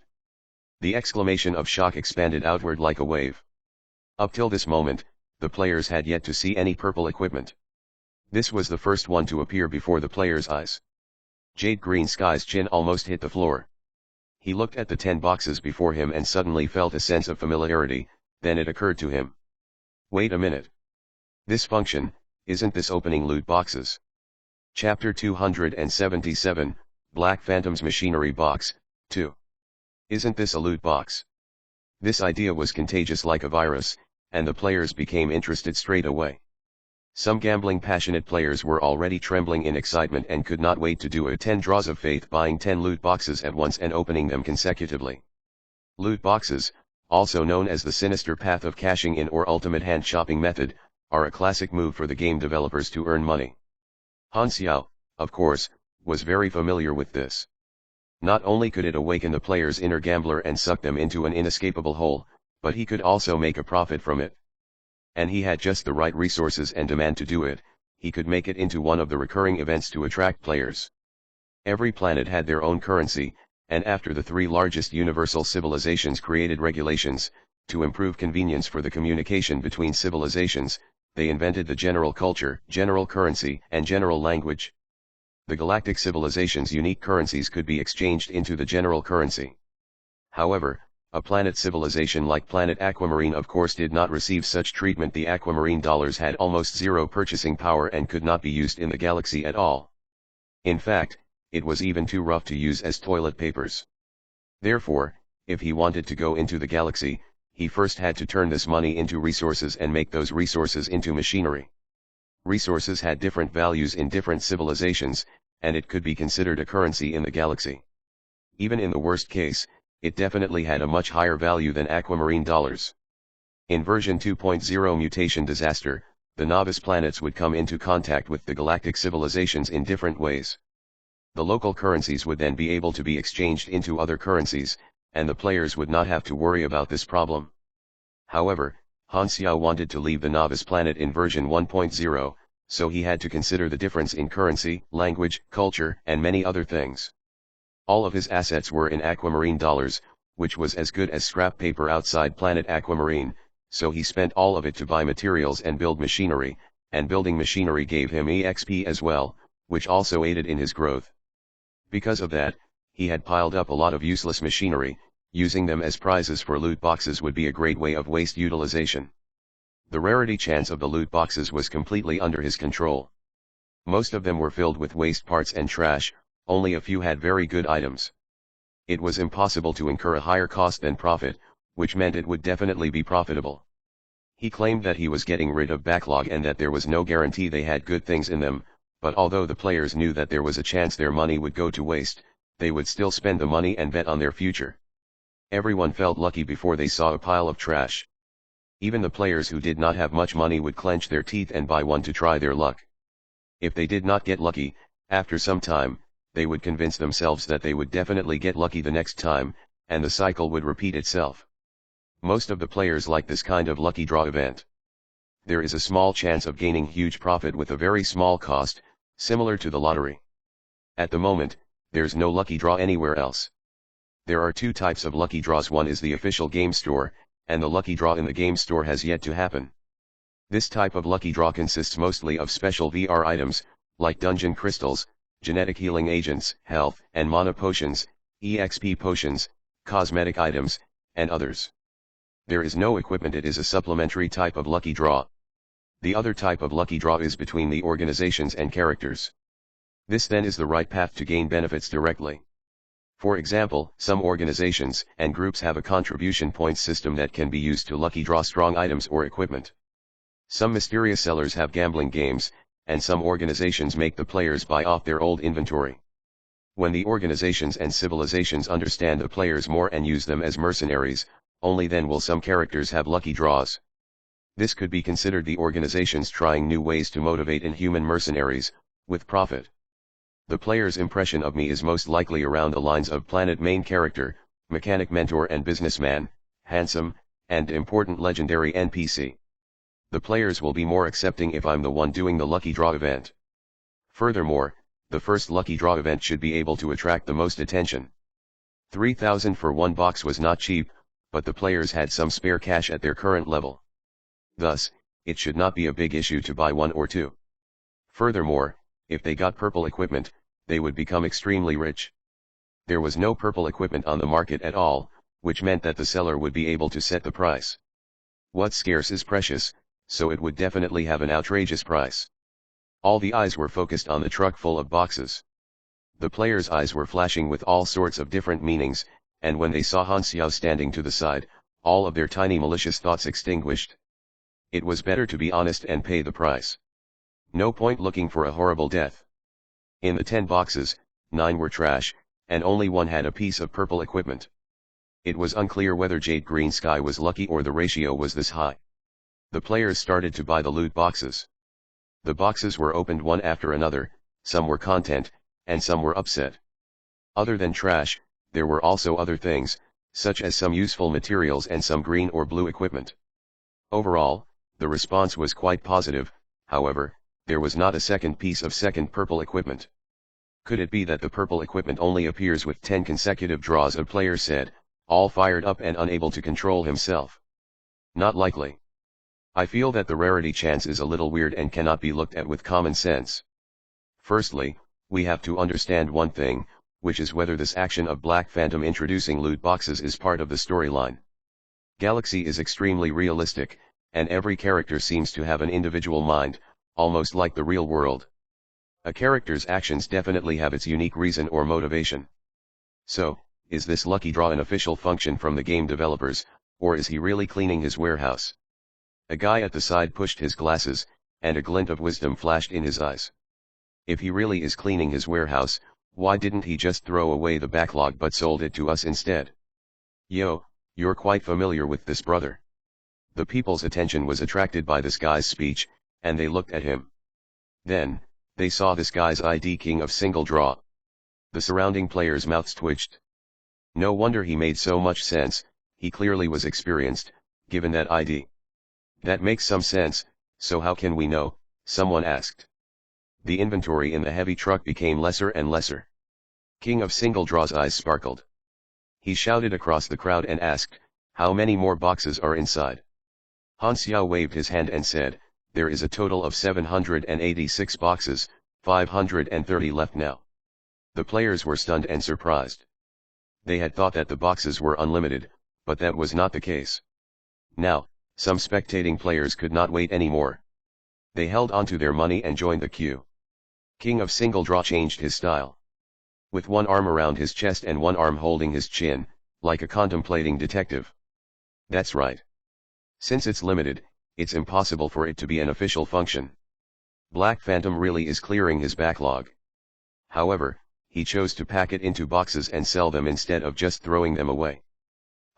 Also, there was even an undamaged rare purple equipment in the backlogs. This wouldn't make sense for it to be waste utilization. Therefore, the only explanation for this would be that this isn't really backlog clearing. Black Phantom is actually giving out benefits by doing this. That's right, we Inhumans helped him to build the sanctuary, so he wanted to reward us. King of Single Draw concluded his thoughts quite loudly, and the players in the square heard and understood instantly. It sounded logical and was quite believable. If it is an official loot box function, the chances would be announced for sure, but if it's part of the storyline, then us players will have to experience it ourselves and conclude the hidden rarity chance. King of Single Draw's eyes kept sparkling. The game developer will make sure you never win anything too strong from a lucky draw for balance purposes, but Black Phantom's rewarding lucky draw is a different case. There might really be something good, which means these machinery boxes might really have some god equipment that will make the entire world tremble. The crowd turned wild upon hearing that. They were extremely excited. Han Xiao was stunned as he listened from the side, and he was very confused. I don't remember hiring an actor. Where did this guy come from? Chapter 278, Black Phantom's Machinery Box, 3. Some people drew once, some people drew 10 consecutive times, but there was no difference.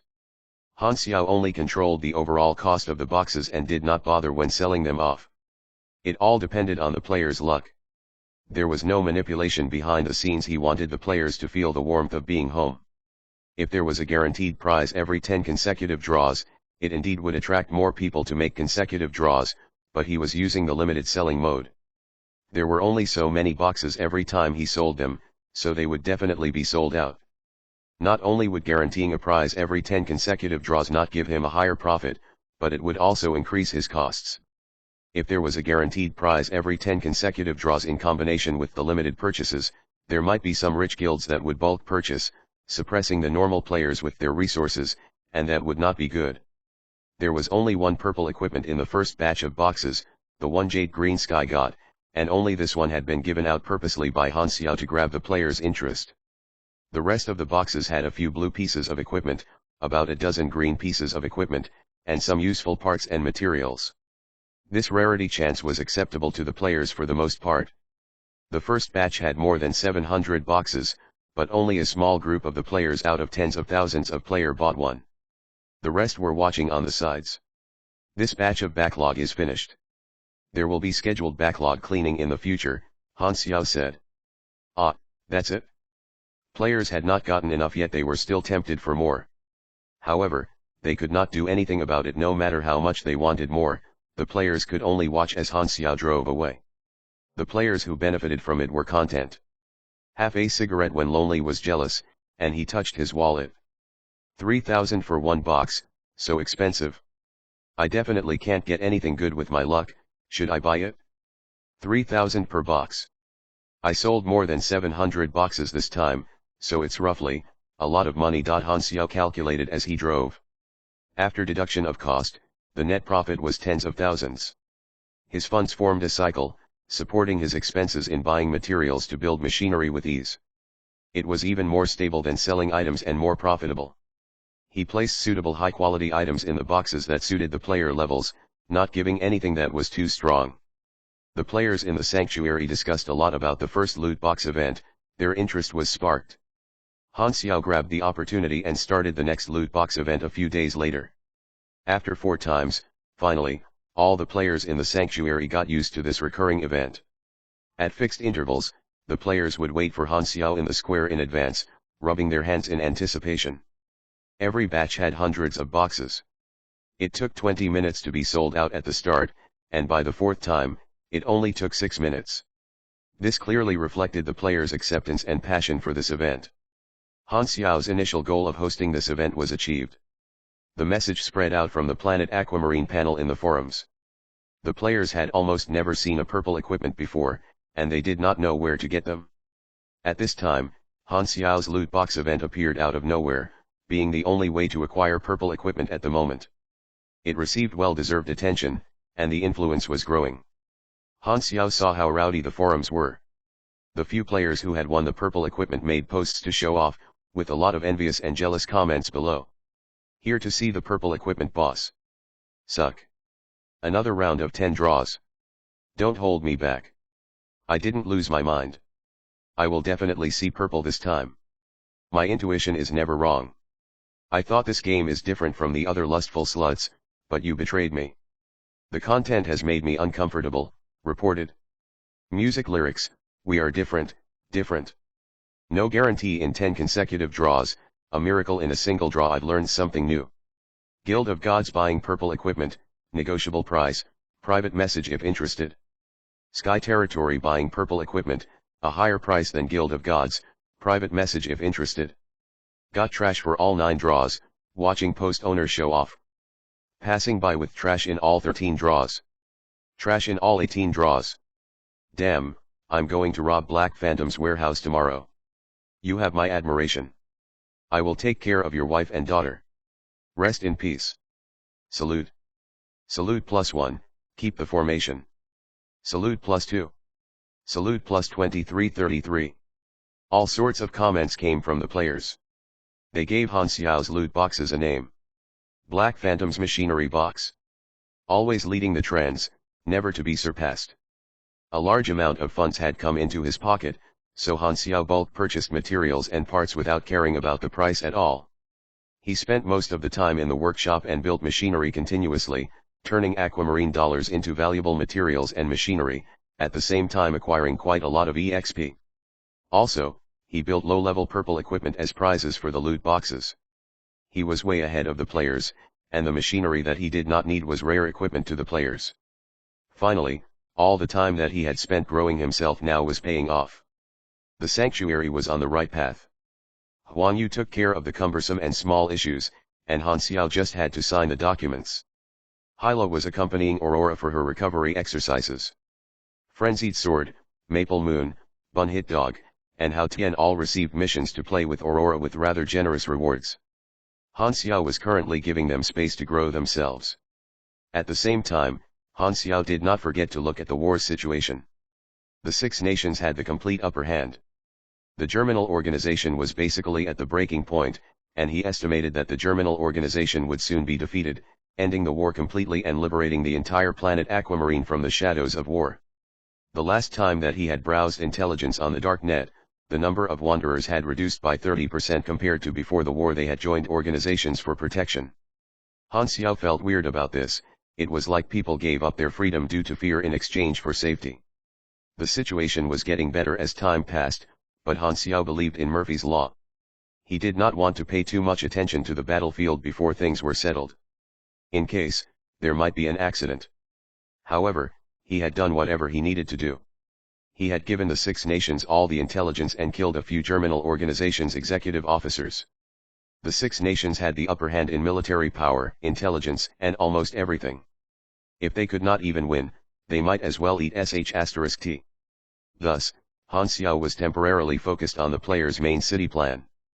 This day, Han Xiao drove another truck of boxes, and the players swarmed in. Every Black Phantom's machinery box, King of Single Draw didn't buy anything. He was patient, and he observed like a hunter, recording the results of other players, calculating the rarity chance. Some players were influenced by him. They sat beside him and tried to do the same thing. At this time, a voice full of confidence appeared within the crowd. "Give me 100 boxes." The people were shocked.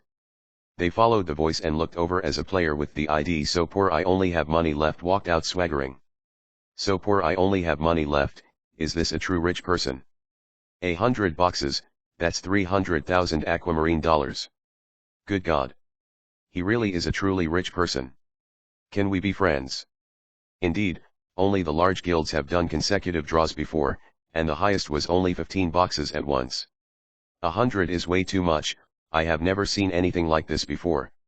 Han Xiao raised his eyebrows. Such a boastful ID, it was like a pile of large leeks walking in front of him. Chapter 279, Luck is the Ultimate Path. 100 boxes were stacked neatly like a hill. It was a rare scene, and the players paused from buying and watched curiously. "So poor I only have money left" took a deep breath and opened the boxes quickly. The surrounding spectators extended their necks, and their expression changed from anticipation to shock and finally to mockery.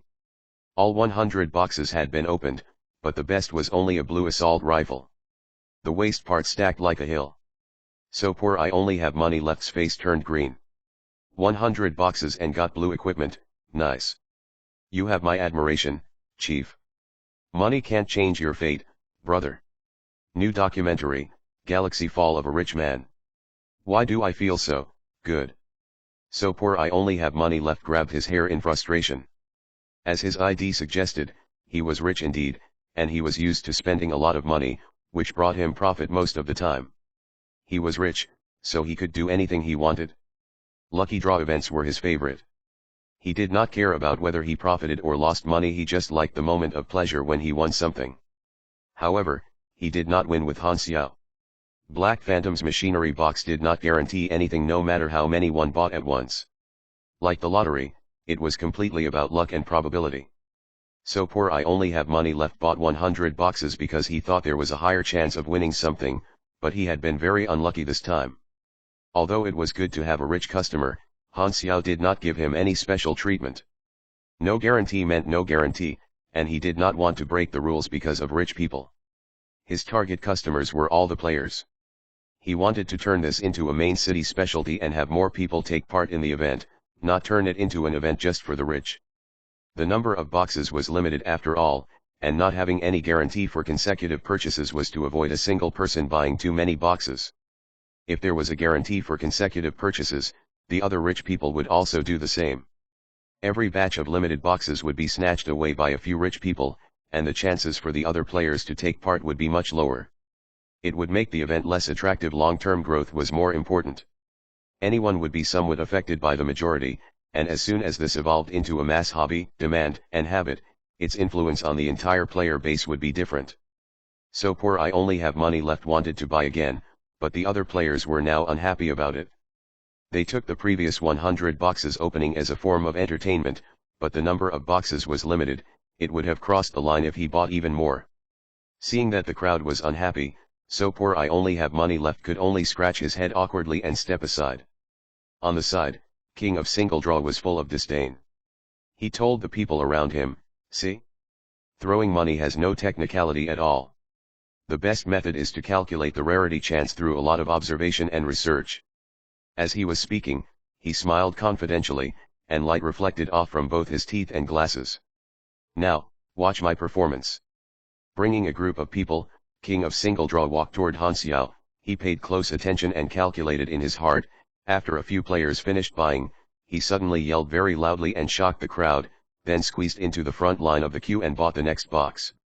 He, according to my experience, there's definitely something good in this box."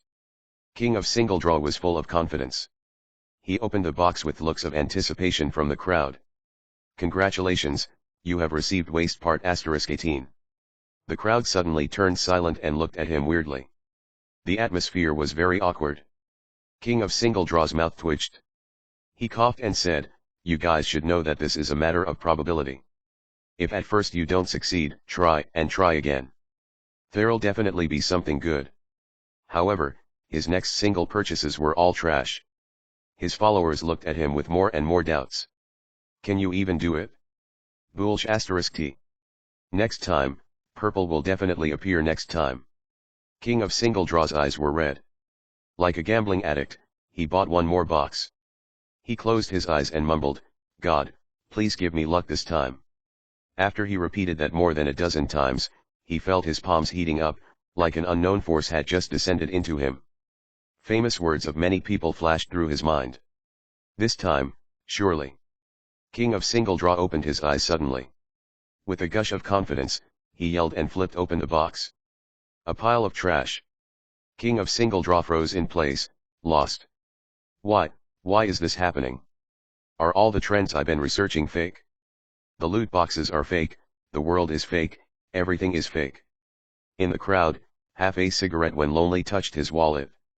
It was finally his turn. He hesitated and said, "I'll have one." This was his first time buying Black Phantom's machinery box. He had been spectating hesitantly until then. Although 3,000 aquamarine dollars was not really a lot, he was just a normal player, and his money had all been made through hard work of doing missions here and there, so he treasured his money a lot. However, seeing that many players had won good equipment in this event, he was a bit tempted. Then, he finally decided to just buy one box. Half a cigarette when Lonely had very low expectations. He would be satisfied with just green equipment, and he did not even dare to think about blue or purple equipment. After running to the side, half a cigarette when Lonely held his breath and opened the box. Purple light surged into his eyes. Purple equipment. Half a cigarette when Lonely was stunned, trembling in excitement. The players beside looked over with jealousy. Another lucky one. Tisk, I want purple equipment, too. There was someone who won a purple equipment every time. Although it was rare, the players had seen it happen a few times and were used to it. They stopped paying attention after being jealous for a while. Half a cigarette when Lonely took out the purple high-caliber Berserk Eagle, played with it in his hands, and suddenly felt an impulse. How about, buy another one to try my luck? Half a cigarette when Lonely clenched his teeth, bought another box, and opened it casually. Purple light again. Half a cigarette when Lonely mouth fell open, and his heart was hit with immeasurable surprise. The surround players looked over again, very surprised. He got another purple piece of equipment? That's really lucky. Quick, breath in the air of luck. 2 draws, 2 wins, might as well go buy a lottery ticket. So what if he's lucky? I will be as well one day. Brother, you are allowed to show off, but don't cross the line. Some were jealous, some were amazed, some were sour. So poor I only have money left was speechless. He had bought 100 boxes at once and could not even compare with someone else casually buying 2 boxes. What kind of world is this? What happened to the rich's privileges? King of Single Draw clenched and ground his teeth. He was on the edge of losing it, screaming in his heart, the purple equipment should have been mine. How about, another one? Half a cigarette when Lonely touched his wallet. He had just a bit more than 3,000 left. On impulse, he decided and bought one more, like a gambler tasting the sweetness of winning, falling into the abyss of cashing in. Will I win this time? Half a cigarette when Lonely suddenly regretted it a little. To win 2 times in a row was already extremely lucky, 3 in a row had way too low a probability. Furthermore, there were, at most, only 3 pieces of purple equipment in every batch of Black Phantom's machinery box. If he won again, did that not mean he had won every purple equipment of this batch? He anxiously opened the 3rd box, and the familiar purple light surged again. Half a cigarette when Lonely was completely stunned. All the surrounding players were completely stunned. 3 single draw wins in a row. What kind of luck is this? No, this can't be called luck anymore, this is a damn blessing. The people looked at Half a cigarette when Lonely with shock. Chapter 280, Galaxy Times, Other Possibilities of the Main Storyline. Translator, Atlas Studios. Editor, Atlas Studios. Miracle. 3 single draws in a row, my knees hurt. Baby, come out and look at God. Han Xiao was shocked, too. He had only placed 3 purple items in this batch, and they had all been bought by the same person. His luck was unbelievably good. Han Xiao almost wanted to skin Half a cigarette when Lonely and see if he was Bennett in disguise. Manipulation behind the scenes. Non-existent. Half a cigarette when Lonely was completely stunned. This time, so poor I only have money left, walked over to him with admiration on his face. Do you have any technique or something? Please teach me. I can pay you.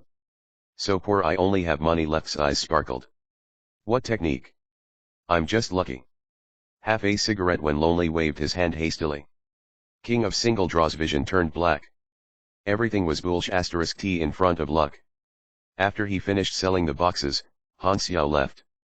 Half a cigarette when Lonely immediately got surrounded, the players all looking at him. Some believed that he had a special technique to opening loot boxes, whereas others had malicious motives. However, the main city was a safe zone, so they did not dare do anything. Friend, are you selling the purple equipment? The price can be negotiated. Not for sale, Half a cigarette when Lonely answered subconsciously. He turned around, and the person who had spoken to him was a male player. Half a cigarette when Lonely looked at his ID and took a deep inhale. Ancient Dynasty Guild leader Morning Snow Twilight Frost. The 3 biggest names in China's esports were Temple of God, Dynasty, and Fried Eggplants with Fish.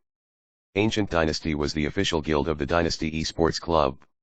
Li Jie from Temple of God was ranked 2nd in the China Pro Player official leaderboard, and the player that ranked 1st was the best player in Dynasty. Ancient Dynasty was different from other guilds. They kept a very low profile, but their position was still superior, and no one could ignore them.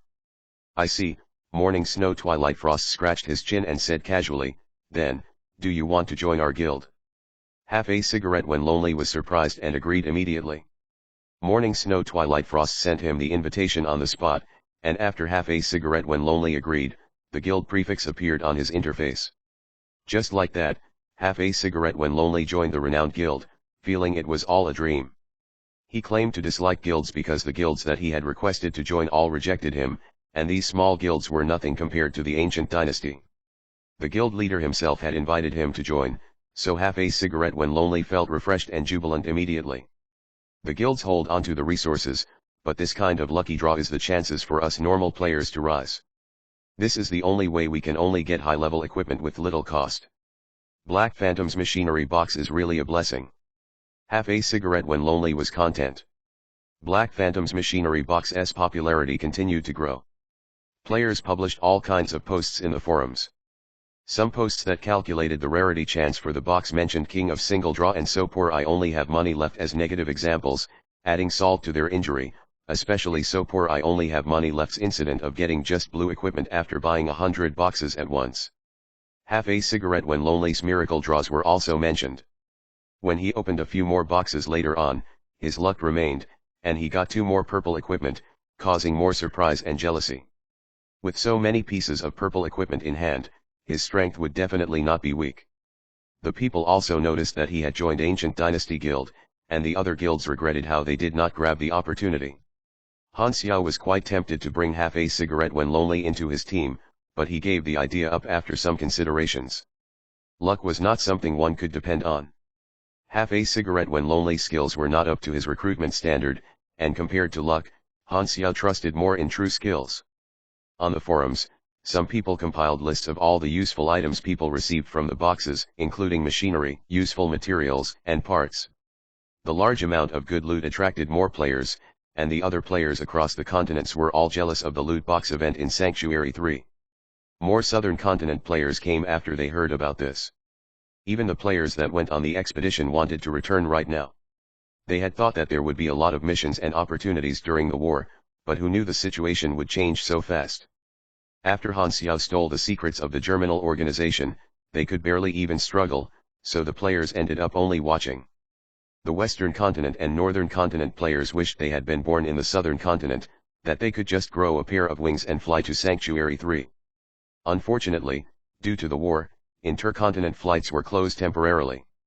The Andrea players were the unluckiest bunch. They felt like they had not experienced anything good since creating their characters. The loot box event was a huge success. Han Xiao started one more new event to further strengthen his position. The event this time was publishing a type of prize pool mission as another recurring mission in the main city. The feedback was quite positive as well. The players saw more benefits, at the same time increasing the variety of events in the main city. Han Xiao gave some material to Bun Hitdog for the next episode of his show. With a more detailed introduction of Han Xiao's past and experience, more detailed than the post in the forums, it once again strengthened the players' impression of him, at the same time promoting Sanctuary 3. The players' reaction was very important to Han Xiao, who spent most of his time to look through the forums, which looked like he was staring into the black to Hyla and the rest. Galaxy Times published a new episode. The subtitle is Planet Aquamarine War. The Galaxy Times really used a single planet as their title, yet they are focusing on Planet Aquamarine this time. I don't remember this episode from my previous life. Han Xiao's eyes sparkled, and he clicked into the video. Hello players, the male host, Spring, greeted. This is Galaxy Times, dedicated to sharing first-hand game information. Your gaming career is our top priority. Spring, I have been learning an instrument recently. Really? What instrument did you learn, Autumn? I'll perform for you, and you have to guess. The female host took out a guitar and played a familiar rhythm. After she finished, she asked, Spring, can you guess what did I play? You're playing the guitar. The opening joke was as awkward as always. After enduring that part, they finally started talking about serious matters. The hosts first started talking about the things happening in the pro scene, the problems that the players met, then changed the topic to their theme for this episode. Recently, many things have happened in Planet Aquamarine. The war between 6 nations and the Germinal organization broke out, and it affected the entire planet. Players were experiencing this event. Without a doubt, this is definitely one of the main storylines of the planet, and compared to other planets, the main storyline in Planet Aquamarine broke out the earliest. Therefore, it is of significance. In today's episode, we will be analyzing the main storyline War on Planet Aquamarine, concluding the characteristics of main storyline events, and predicting its influence in the future. After hearing this, Han Xiao finally understood why this episode appeared. Under his influence, the war main storyline between the Six Nations and the Germinal organization had broken out a year in advance, and the players were still in the early stages at the moment. Most of the main storyline on the novice planets were still brewing, therefore, the global war on planet Aquamarine attracted the most attention. It was a very good material for an episode. The two hosts first introduced the planet background of planet Aquamarine, then started to analyze the situation. The war has lasted close to 2 months and has now entered its final stage. The Germinal organization is at the edge of defeat. The war also made a very obvious impact on the planet's structure. A big organization for the players, Germinal organization is now facing their end. The players belonging to the Germinal organization are in a very bad situation, not knowing where to go after the war. There will most likely be a few possibilities: becoming the remnants of the Germinal organization, joining the Six Nations, or maybe becoming wanderers. From this event, it can be concluded that one of the characteristics of the main storyline is that it will have a huge impact, pose a drastic change, have a large scale, and so on. However, although the planet Aquamarine players participated in the war main storyline, they did not make much of an impact. They were just normal soldiers and had limited effects on the big picture. Of course, we also saw many possibilities from this. The players now have a rather low average level, and it should be different once their level is higher. Therefore, players from other planets, look forward to your own main storyline events. As the participation level of the players was not high, we can conclude that the planet Aquamarine main storyline might very well be rushed. It's more like a cutscene plotline in the player's perspective. With this thought in mind, our teams arranged the data from the players in the forums and noticed something very interesting. Please look below. These are the two possible scenarios of the planet Aquamarine main storyline that our channel deduced. This time, 2 tables appeared on the screen with different content, describing a revolutionary event before the start of the expedition war. Han Xiao raised his eyebrows. One of the tables included the things that he had done, such as escaping from the Germinal organization, exposing intelligence that caused the destruction of Germinal organization bases, and so on. That was all the current storyline. He exposed his identity, and this data was given to the players through different sources as well. His deeds in the table were all marked red. Another table took away the things he had done, and the derived result was completely different. It was assumed that the conflict between the Six Nations and the Germinal organization would start from the bases in various continents, which all the players would be able to take part in. The players would then grow through these opportunities. The war would only happen when the level of the players was much higher, and it would last many times longer than now. This caught Han Xiao's attention, and he continued to watch. Interesting, this is very similar to the storyline of my previous life. Their logic and observations must be really detailed to be able to notice this. There are hidden talents in the players after all. As everyone can see, the male host continued, the derived result of these 2 tables are completely different. One of them is the current storyline, and another is a derived storyline. However, the derived storyline seems to have more characteristics of how the main storyline should be, so what led to the difference in the results? That's right, these events marked in red are indeed the key turning points behind the war breaking out in advance, and the key to this is someone that the planet Aquamarine players are all very familiar with: Black Phantom, 0, Han Xiao. It was all recorded. Send it to me. Sure, of course. Upon receiving the recording, Li Ji said with satisfaction, with the recording, I can analyze his battle style to prepare for the league. Good job. Hearing that, Jupiter felt much more energetic. It did not matter how much they were at a loss as long as the pro players benefited from it, it was one of their responsibilities. The battle between the guilds showed people the effect of the ring. Many people were tempted, and guilds and players started to rent rings for challenges or events. The functionalities of the ring started to show. Not only could the players in the arena PvP for free, but they also could join a challenge or some events, so it became more boisterous. Galaxy had more than game functions, it also had socializing functions, and the boisterous arena was obviously a very great place to socialize. Some player even spent all their time in the arena. As a place with a lot of exposure, people who wanted to make a name for themselves had a demand for the Ring Guild's hosted events, Pro players took up challenges to interact with normal players, and many others. Like some sports stadiums being rented out for a competition or concert, they were all getting what they needed.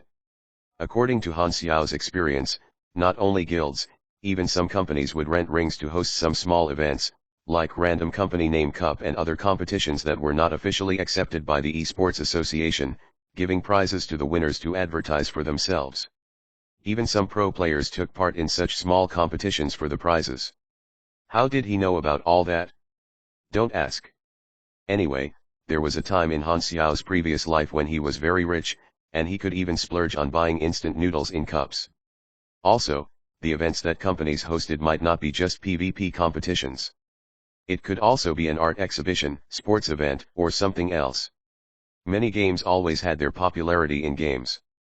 Since Galaxy was extremely realistic, other than not being able to excrete, the players could be as creative as they wanted and play other sports with their superhuman bodies, such as superhuman basketball, pugilist soccer, mechanic rally. These things mentioned were all real in Han Xiao's previous life, and these casual and fun events were very popular among casual players. Because of that, Galaxy started to have a virtual, vibrant society on its own. The players now had only just started Galaxy, so they were still following things more or less strictly and did not have any weird events, and Han Xiao gave them a platform to do so. He guided the players to explore the entertainment possibilities of the game themselves, and there would always be someone who rented the ring that would think of something new to attract attention. The ring was an event and show, attracting players to watch. Normal players could watch the events when they were not participating in free PvP, which would build a habit and culture. Think of it like this: you take a stroll outside every day, and the park that you pass by always hosts all sorts of events. After a while, even if you do not take part, you will eventually be curious and guess what the event will be next time you take a stroll. Therefore, when the arena became a common facility, it would increase the sense of belonging that the players had toward the sanctuary, as interest could be developed and cultivated.